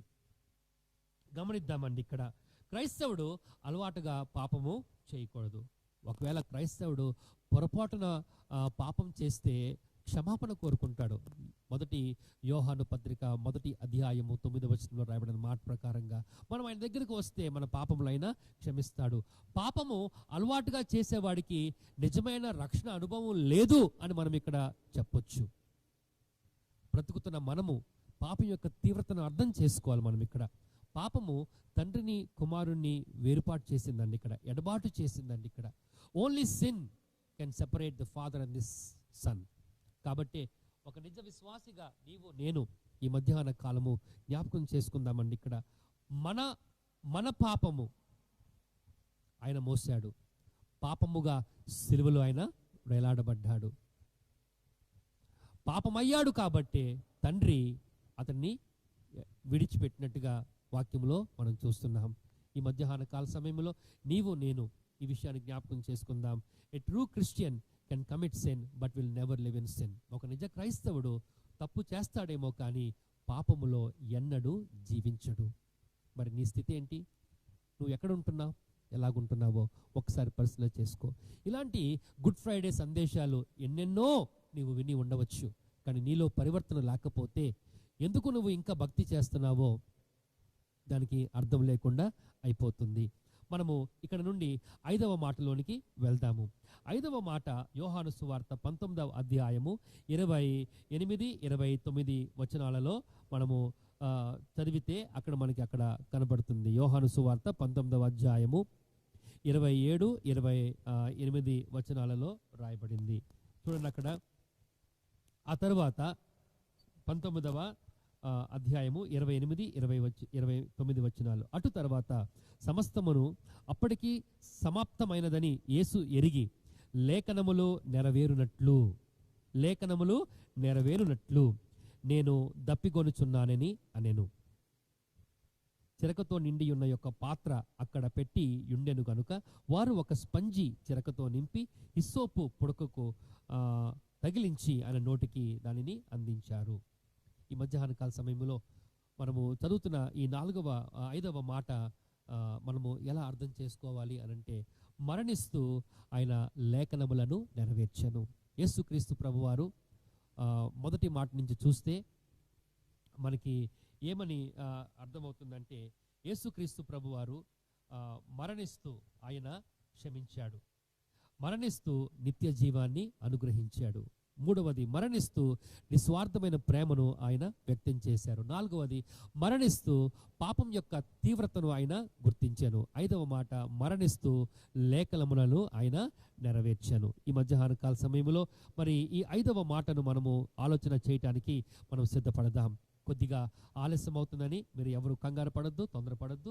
మనము వాక్యమును సమయానికి అనుకూలంగా ముగించుకుని మనము ప్రార్థనలో గడపడానికి మనం సంసిద్ధులు అవుదామండి. ఇక్కడ ఈ 19వ అధ్యాయంలో యోహాను సువార్త 27, 28 వచనాలని 29 వచనాలు చూస్తే ఆయన శిలువలో వేలాడుతూ సుమారుగా అప్పటికి 3 గంటలు అయిపోయింది. కంప్లీట్గా చీకటి అయిపోయింది. శారీరకమైన తీవ్రమైన దాహము, అదే విధముగా వేదన. చీకటి, దాహము, వేదన. చీకటి, దాహము, వేదన. ఈ 3 నరకానికి దగ్గరగా పోలికలుగా మనకి కనిపిస్తూ ఉంటాయి. శిలువలో వేలాడుతున్న క్రీస్తు వారు ఇవన్నీ అనుభవించడాన్ని బట్టి ఆయన ఎంత నలిగిపోయాడు. ఈ 3 అనుభవిస్తూ ఆయన శిలువలో వేలాడుతూ ఆయన చెప్పిన మాట, నేను దప్పిగొనుచున్నాను. దేని కొరకు ఆయన దప్పిగొనుచున్నాడు? వెంటనే అక్కడ ఉన్న రోమా సైనికులు విన్న ఆ కేకను బట్టి చేదు చిరకను తీసుకొచ్చి ఆయనకు అందించినట్లుగా మనం చూస్తాము. యేసు ప్రభు వారు గురించి 2 ప్రాముఖ్యమైన విషయాలు ఇక్కడ మనం అర్థం చేసుకోవాలి. 1, ఆయన సంపూర్ణమైన మానవుడు. 2వది, ఆయన సంపూర్ణమైన దేవుడు. మరి నేను దప్పికొని ఉన్నాను అనే మాట ఏ కోణంలో మనం చూడాలి అని అంటే 2 కోణాల్లో మనకు అక్కడ అర్థమవుతుంది. కానీ మొదటి కోణం అయితే మనకి చాలా స్పష్టంగా అర్థమవుతుంది. ఒక మానవుని కోణంలో ఈ మాట మనము ఆలోచన చేస్తే ఆయన అప్పటికే ఎంతో మరి శ్రమ పడి ఉన్నాడు. అప్పటికే ఎంతగానో బాధింపబడ్డాడు, ఎంతగానో నలగొట్టబడ్డాడు. ఆయన శరీరంలో ఉన్న ద్రవ పదార్థములన్నీ కూడా పూర్తిగా ఎండిపోయినట్లుగా, ఇంకా డీహైడ్రేషన్ స్టేటస్కి ఆయన వెళ్ళినట్లుగా మనము ఇక్కడ చూస్తున్నాము. ఆయన శరీరధారిగా తన వ్యక్తిత్వాన్ని ఇక్కడ మనము చూస్తున్నాము. ప్రియ సోదరి సహోదరుడా, ఈ సమయంలో మనము నేను దప్పికొని ఉన్నాను అనే మాటకు 3 మాటలు మనం ఇక్కడ ఆలోచన చేయొచ్చు. కీర్తనాకారుడు రాసిన 22వ కీర్తన 15వ వచనము, 42వ అధ్యాయము 1-2 వచనాలు, 69వ అధ్యాయము 3వ వచనము. ఈ 3 మాటలు ఒక్కసారి మనం చూస్తే ఆ మాటల్లో ఉన్న అర్థాన్ని బట్టి దేని కొరకు ఆయన దప్పికొని ఉన్నాడో ఇక్కడ మనకి అర్థమవుతుంది. 15వ వచనంలో చూస్తే, నా బలము 22వ కీర్తన 15వ వచనం, నా బలము ఎండిపోయెను, చిల్ల పెంకు వలె ఆయను, నా నాలుక నా దౌడను అంటుకొని ఉన్నది, నీవు నన్ను ప్రేతల భూమిలో పడవేసి ఉన్నావు. ఇది సంకీర్తన 22వ సంకీర్తన 15వ వచనం రాయబడిన మాట. మనుష్యుడుగా యేసుక్రీస్తు ఏ బాధ, ఏ క్షోభను ఆయన అనుభవిస్తున్నాడో ఈ మాటల్లో మనము చూడగలుగుతున్నాం. 42వ కీర్తన 1-2 వచనాల్ని మనము చదివితే, దుప్పి నీటివాగుల కొరకు ఆశపడినట్లు దేవా, నీ కొరకు నా ప్రాణము ఆశపడుచున్నది. నా ప్రాణము దేవుని కొరకు తృష్ణగొడుచున్నది, జీవము గల దేవుని కొరకు తృష్ణగొడుచున్నది. దేవుని సన్నిధికి నేనెప్పుడు వచ్చేదనా అని రాయబడింది. నిజమే, దేవుని సన్నిధికి అతనికి ఇప్పుడు ఎడబాటు వచ్చింది కాబట్టి, తండ్రికి అతనికి ఎడబాటు వచ్చింది కాబట్టి, యేసు ప్రభు యొక్క దప్పిక దేని గురించి అంటే, తిరిగి నేను తండ్రి సన్నిధిలో ఉండాలి, తండ్రి చెంత ఉండాలి, తండ్రితో నేను తిరిగి ఏకమవ్వాలి అని ఆయన దేవుడుగా ప్రార్థన చేస్తున్నాడు. మనుషుడుగా అయితే మాత్రము 22వ కీర్తన 15వ వచనంలో చెప్పినట్లుగా, నేను పూర్తిగా బలహీనునైపోయాను, నా నాలుక నా దౌడను అంటుకొని ఉన్నదని ఆయన చెప్తున్న ఈ మాటలు ఆయన మనుష్య రూపాన్ని మనకి ఇక్కడ గుర్తు చేస్తుంది. చాలాసార్లు మనము యేసు ప్రభుని దేవుడిగా చూస్తామేమో కానీ మనుషుడిగా చూడము, లేదా కొంతమంది మనుషుడే అని నమ్ముతారు తప్ప దేవుడని కొంతమంది నమ్మరు.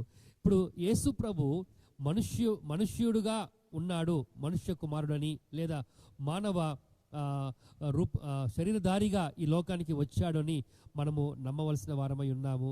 దేవుడే కానీ మనుష్యుడు, మనుషుడే కానీ దేవుడై ఉన్నాడు అని ఈ 2 విషయాల్ని మనము నమ్మవలసిన వారమై ఉన్నాం. ఒకవేళ అలా నమ్మకపోతే అది దైవ దూషణ అని మనం జ్ఞాపకం చేసుకుందామండి. ఇక్కడ హెబ్రీయులకు రాసిన పత్రికలో 2వ అధ్యాయము 17-18 వచనాలలో మనము యేసు ప్రభు గురించి కొన్ని మాటలు ఇక్కడ మనం చూస్తున్నాం. కావున ప్రజల పాపములకు పరిహారము కలుగజేయుటకై దేవుణ్ణి సంబంధమైన కార్యములలో కనికరమును నమ్మకము గల ప్రధాన యాజకుడు అగు నిమిత్తము అన్ని విషయములలో ఆయన తన సహోదరుల వంటి వాడు కావాల్సి వచ్చెను.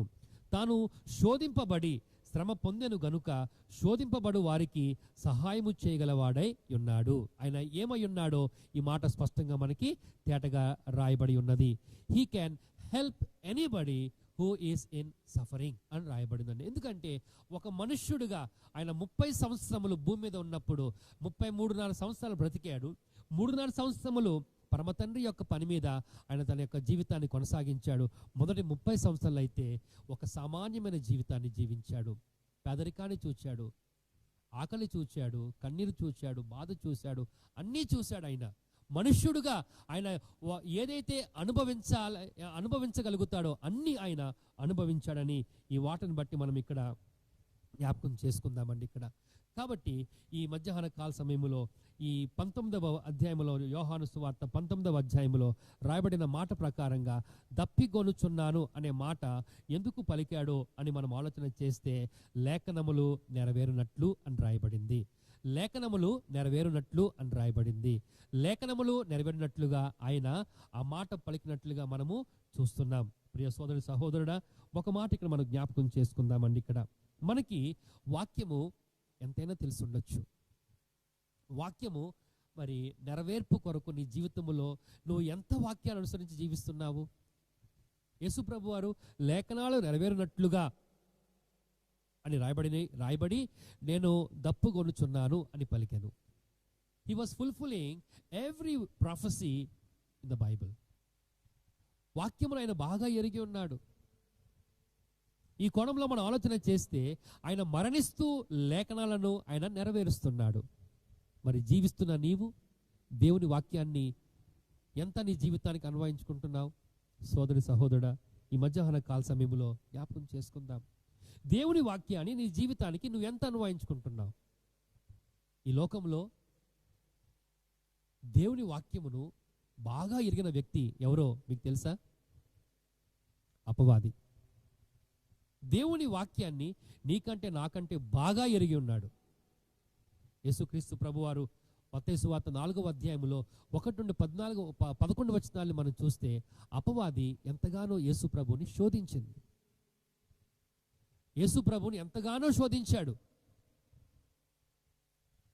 కానీ ప్రతి శోధనకు యేసు ప్రభువారు వాక్యమును సమాధానంగా ఇచ్చాడు.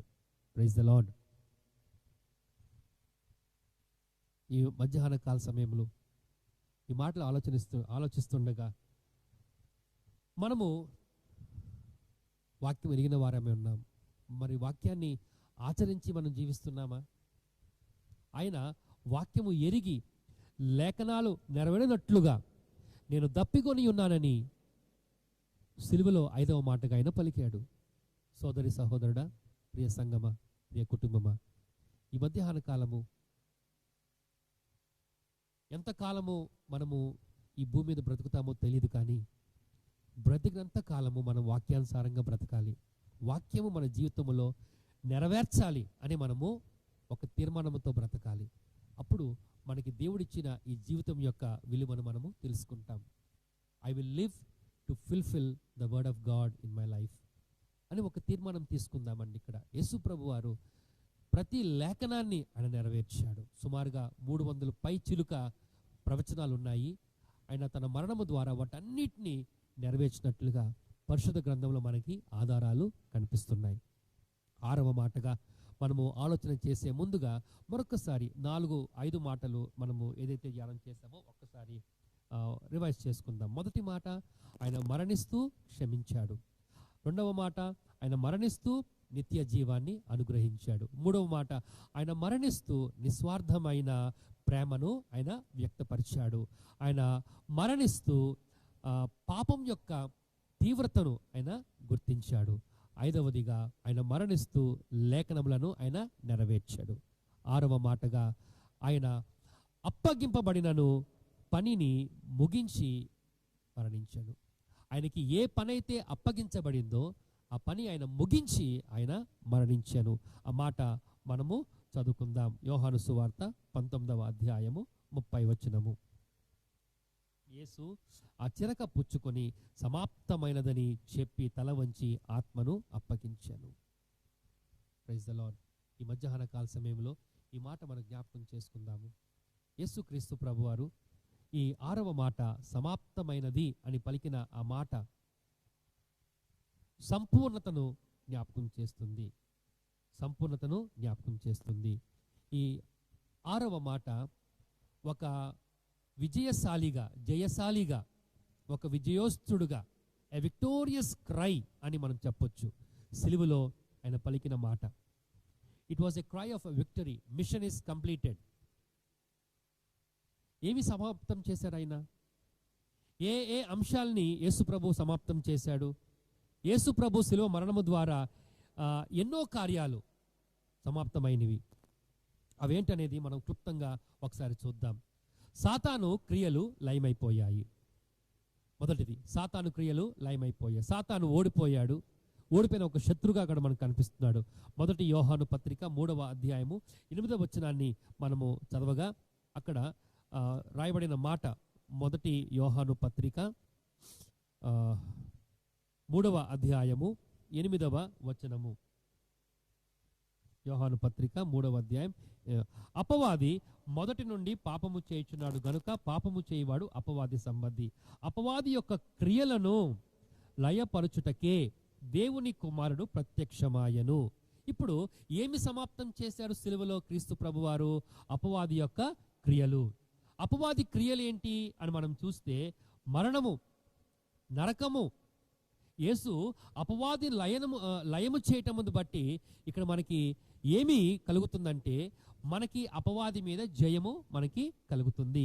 ఆయన సిలువలో అపవాదిని ఓడించాడు, సిలువలో మరణాన్ని ఓడించాడు, సిలువలో నరకాన్ని ఓడించాడు, సిలువలో పాపాన్ని ఆయన ఓడించాడు.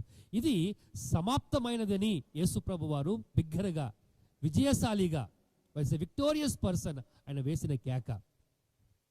సంపూర్ణ నాశనము చేశాను. రెండవది మనం చూస్తే ఆయన ఏమి సంపూర్తి చేశాడు, ఏమి సమాప్తమైనది? తండ్రి ఏ ఉద్దేశముతో కుమారుణ్ణి ఈ లోకానికి పంపారో ఆ తండ్రి ప్రణాళికలను ఆయన సంపూర్తి చేసినట్లుగా మనం వాక్యం ద్వారా చదువుతున్నాము. యోహాను సువార్త 17వ అధ్యాయములో 4వ వచనములో మరి యాజకుని యొక్క ప్రార్థన అని దానిని మనం చెప్పుకుంటా ఉంటాం. The 17th chapter, the prayer of the priest అని. ఈ 17వ అధ్యాయములో 4వ వచనములో యేసు ప్రభు వారు ఇలా పలికినట్లుగా మనం చదువుతాం. చేయుటకు నీవు నాకిచ్చిన పని నేను సంపూర్ణముగా నెరవేర్చి భూమి మీద నిన్ను మహిమపరిచితిని. He fulfilled every task given by the father అని మనం ఇక్కడ చూస్తున్నాం. తండ్రి అప్పగించిన పనిని ఆయన ముగించినట్లుగా ఆ ప్రార్థనలో మనము చూస్తాం. తండ్రి ఏ ఉద్దేశం అయితే ఒక జగత్ పునాది వేయబడక మునిపే ఏ ఉద్దేశముతో ఆయన క్రీస్తుని ఈ భూమి మీదకి పంపించాడో ఆ ఉద్దేశాన్ని ఆయన నెరవేర్చినట్లుగా మనము ఈ మాటల ద్వారా మనకి అర్థమవుతాయి. త్రిత్వము, తండ్రి, కుమార, పరిశుద్ధ ఆత్మ, ఈ ముగ్గురు రెండవ వ్యక్తి అయిన క్రీస్తు ప్రభువారు ఈ భూమి మీదకి వచ్చి మొదటి వ్యక్తి తండ్రి యొక్క ఉద్దేశాల్ని నెరవేర్చినట్లుగా సిలువలో ఆయన పలికిన ఈ మాట ద్వారా మనకి అర్థమవుతుంది. మూడవ మాటగా మనం చూస్తే పాత నిబంధన ప్రవచనములు అన్నిటినీ కూడా ఆయన సిలువలో నెరవేర్చినారు. 4వ మాట, పాత నిబంధన ధర్మశాస్త్ర ఆచారములు ఏదైతే ఉన్నాయో ఆయన సంపూర్ణముగా ఆయన నెరవేర్చాడు. ఆల్ ది సెరిమోనియల్ డ్యూటీస్, పాత నిబంధన ధర్మశాస్త్ర ఆచారములు ఏదైతే ఉన్నాయో అవన్నీ వాటిని నెరవేర్చాడు. వీటి గురించి ఒక మాట, చాలా మంది తప్పుగా ఈ ధర్మశాస్త్రం గురించి మాట్లాడుతూ ఉంటారు, ఆచారాల గురించి. కానీ మత్తయి సువార్త 5వ అధ్యాయములో యేసు ప్రభు వారు 17వ వచనములో పలికిన మాట చూస్తే ఇలా రాయబడింది. ధర్మశాస్త్రమునైనను ప్రవక్తల వచనములైనను కొట్టివేయ వచ్చుతనని తలంచవద్దు, నెరవేర్చుటకే గాని కొట్టివేయుటకు నేను రాలేదు. He fulfilled all the ceremonial duties on the cross. పాత నిబంధన ధర్మశాస్త్ర ఆచారములన్నిటినీ కూడా ఆయన సిలువలో నెరవేర్చాడు. పాపములకు ఆయన ముగింపు పలికినాడు. పాపము ఇంకా ఏలుబడి చేసే అధికారము లేకున్నట్లుగా పాపాన్ని ఆయన సమూల నాశనము చేసినట్లుగా 5వ ఆలోచనగా మనం చెప్పుకోవచ్చు. 6వ ఆలోచనగా భౌతిక శ్రమను ఆయన ముగించాడు, సమాప్తమైంది. All my physical suffering is finished అని యేసు ప్రభు వారు చెప్తున్నట్లుగా ఇక్కడ మనము అర్థం చేసుకోవచ్చు. 33 సంవత్సరములు ఆయన బహు విధములైన శ్రమలు ఆయన అనుభవించాడు. మానసికమైనది, శారీరక సంబంధమైనది ఆయన ఎన్నో అనుభవించాడు. వాటన్నిటినీ కూడా ముగించాను అని తన మనుష్యుడు అని తెలియపరచడానికి అక్కడ ఆయన దానిని గుర్తిస్తున్నట్లుగా మనము మాటలు చెప్పుకోవచ్చు అండి. ఇక్కడ ఈ సమయంలో తప్పక ఒక మాట ఆలోచన చేయాలి. From the cradle to the cross his physical sufferings are finished. ఆ పశువుల తొట్టిలో నుండి ఆ సిలువకు ఆయన చేసిన ప్రయాణం అంతట్లో కూడా ఆయన భౌతిక శ్రమలన్నీ కూడా సమాప్తమైనదని మనము ఈ మాట ద్వారా అర్థం చేసుకోవచ్చు. 7వది ప్రాముఖ్యమైనది అంటే విమోచన కార్యము జరిగింది. ఒక వ్యక్తి రక్షింపబడడానికి, పాపములు క్షమించబడటానికి, నిత్య జీవము పొందడానికి కావలసిన అర్హత ఏమిటో యేసు ప్రభువారు సంపూర్తిగా నెరవేర్చాడు. ఎవరైతే ఆ సిలువ కార్యము వైపు విశ్వసిస్తారో వారు రక్షింపబడతారు, వారు నిత్య జీవ అర్హత వారు పొందినట్లే. ప్రియ సోదరి సహోదరుడా, ఈ 7 మాటలు జ్ఞాపకం చేసుకుందాం. ఏమి సమాప్తమైంది అని మనం ఆలోచన చేస్తే ఈ 7 విషయాలు మనం జ్ఞాపకం చేసుకుందాం. విమోచన కార్యము ద్వారా the redemptive work of Christ was accomplished. విమోచన కార్యము సంపూర్తి అయింది. అందునే ఆయన కేక వేశాడు, సమాప్తము అయినది అని. ఆయన తన తల వంచి తన ఆత్మను అప్పగించాడు. ఆయన చనిపోయాడు అనే మాట కంటే ఆయన ఇష్టపూర్వకముగా ఈ వాలంటరీలీ గేవ్ హిజ్ లైఫ్, సంతృప్తితో తన జీవితాన్ని ఆయన దేవునికి అర్పించుకున్నాడు అనే విషయాన్ని ఇక్కడ మనము అర్థం చేసుకోవాలి. చూడండి, రోమా సైనికులు కానీ మత నాయకులు కానీ ఆయన అధికారం ఇచ్చాడు తను చంపడానికి, కానీ వాళ్ళెవరికి అధికారము లేకుండా అయిపోయింది. ఆయన హింసించడానికి, ఆయన శిక్షించడానికి వారందరికీ అధికారం ఇచ్చాడు యేసుక్రీస్తు ప్రభువారు. కానీ ఆయన ప్రాణమును తీసుకుంటానికైతే ఎవరికి అధికారము లేదని మనము యోహాను సువార్త 10వ అధ్యాయము 18వ వచనం ద్వారా మనం నేర్చుకుంటున్నాం. ప్రియ సోదరి సహోదరుడా, ఈ మధ్యాహ్న కాలములో యేసుక్రీస్తు ప్రభువారు ఏ పని నిమిత్తమైతే ఈ భూమి మీదకి వచ్చాడో ఆ పని సంపూర్తి చేశాడు. తర్వాత ఆయన మరణించాడు. మరి జీవిస్తున్న నీవు, నీ ఎడల దేవుడు ఏ ఉద్దేశము కలిగి ఉన్నాడో గ్రహించుకున్నావా? ఆ పని విషయములో నీవు మనసు పెట్టావా? ఆ పని కొరకై నీవు ఆలోచిస్తున్నావా? ఆయన తనకు అప్పగింపబడిని ముగించి ఆయన మరణించాడు. ఒక ప్రణాళిక దేవుడు నీ పట్ల నా పట్ల కలిగి ఉన్నాడు. ప్రతి ఒక్కరి పట్ల దేవునికి ఒక ప్రణాళిక ఉన్నది. ఆ ప్రణాళిక నువ్వు ఎవరి దగ్గరకో వెళ్ళి తెలుసుకోవాల్సిన లేదు. అక్కడ నువ్వు పరిశుద్ధ గ్రంథాన్ని చదువుకో, దేవుని సహవాసములో ఉండు. దేవుడు నీకు ఆ ప్రణాళిక నీకు తెలియపరుస్తాడు. ఎవరి దగ్గరకో వెళ్ళక్కర్లా. You can sit before the Bible. దేవుని వాక్యం ముందు కూర్చో, ధ్యానం చేయి, ప్రార్థన చేసుకో. దేవుడు మాట్లాడుతాడు. తన ప్రణాళిక, తన చిత్తాన్ని నీకు ఆయన బయలుపరుస్తాడు. వాక్యం చదవాలని, వాక్యం ధ్యానం చేయాలని ఈ సమయంలో జ్ఞాపకం చేసుకుందామండి. ఇక్కడ ఒకరోజు, దేవా నీవు నాకు అప్పగించిన పనిని నేను ముగించాను అనే చెప్పగలిగే స్థితిలో మనం ఉండాలి.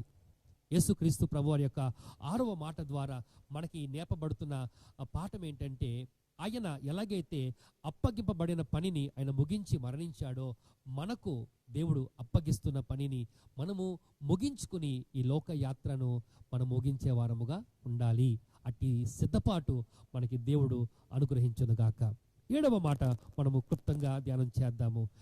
23వ కీర్తన, 23వ అధ్యాయము లూకాసు వార్త 46వ వచనములో రాయబడిన మాట మనం చదువుకుని మరి 7 మాటల ధ్యానాన్ని మనము ముగించుకుందాం. లూకాసు వార్త 23వ అధ్యాయము 46వ వచనమందు రాయబడిన మాట 46.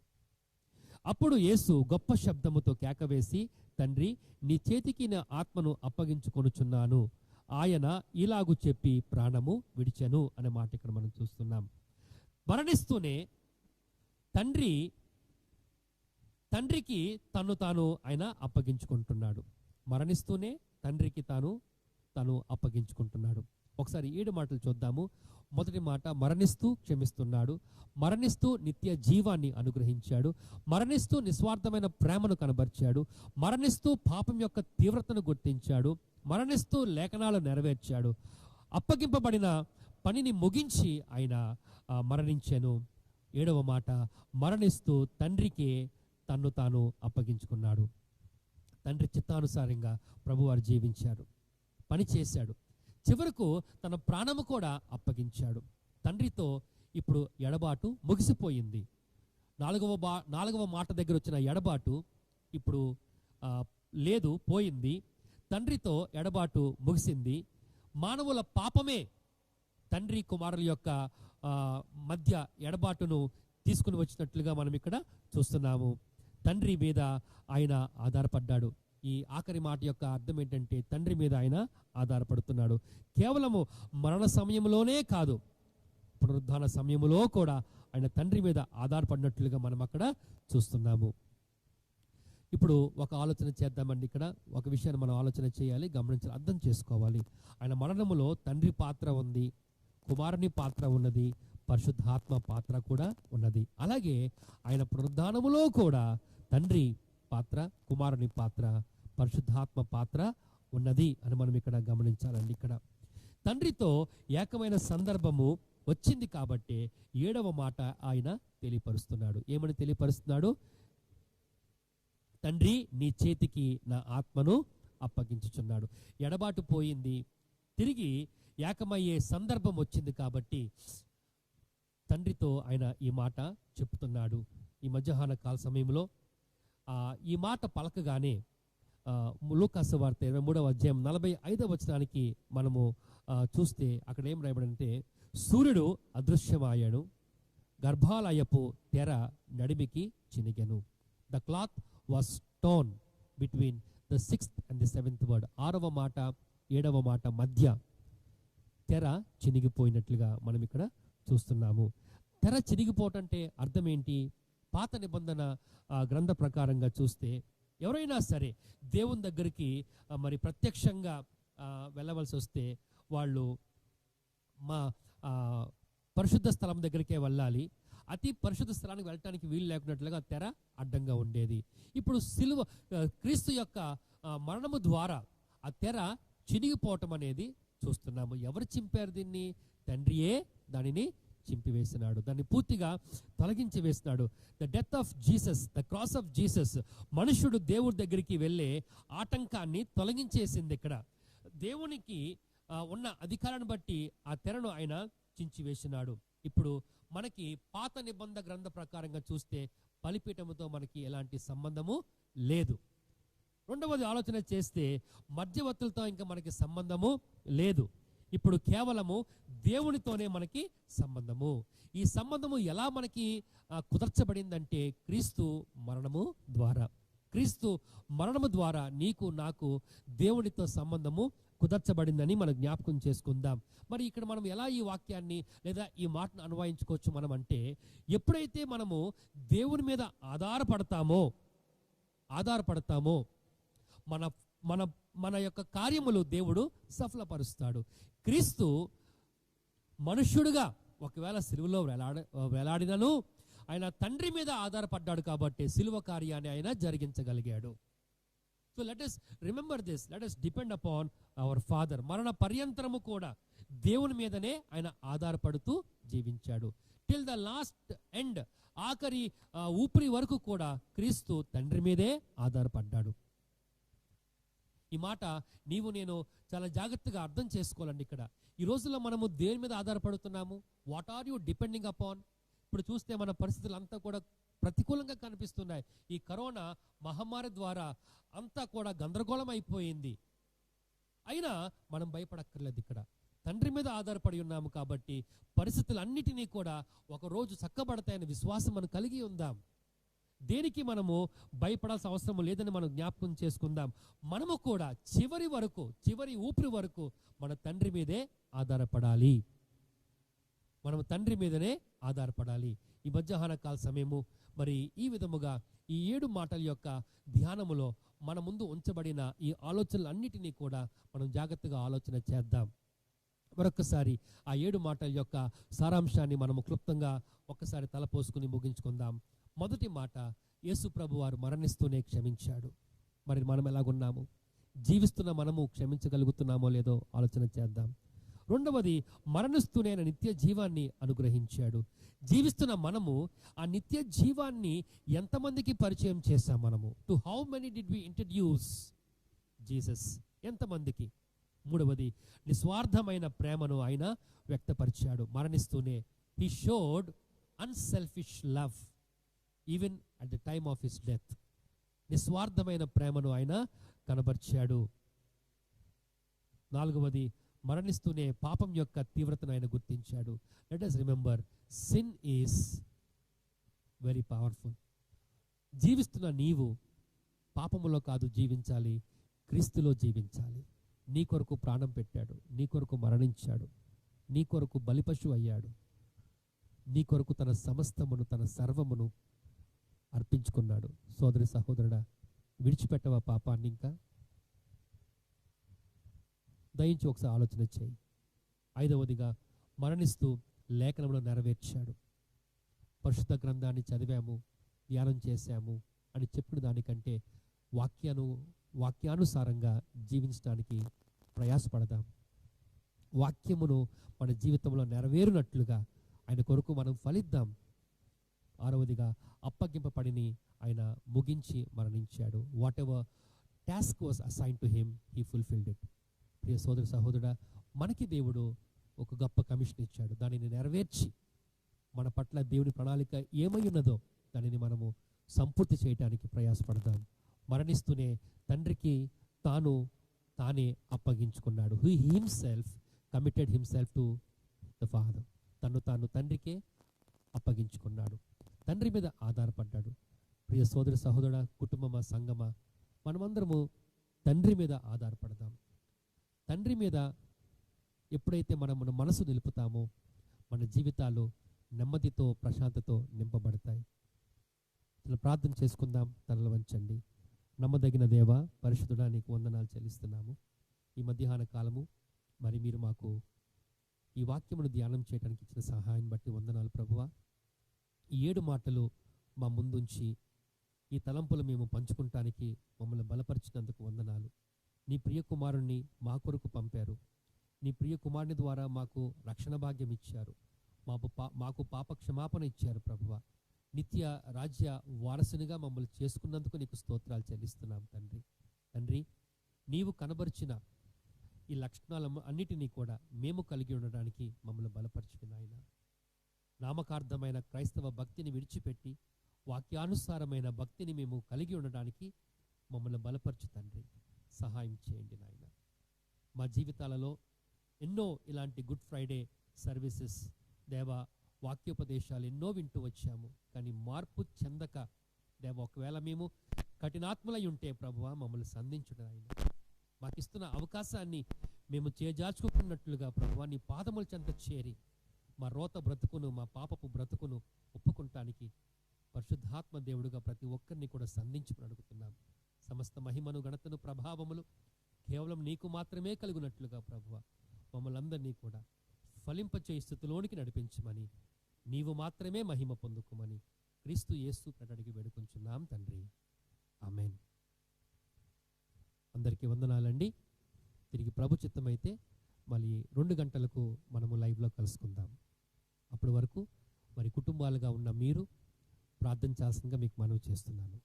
Thank you. God bless you all.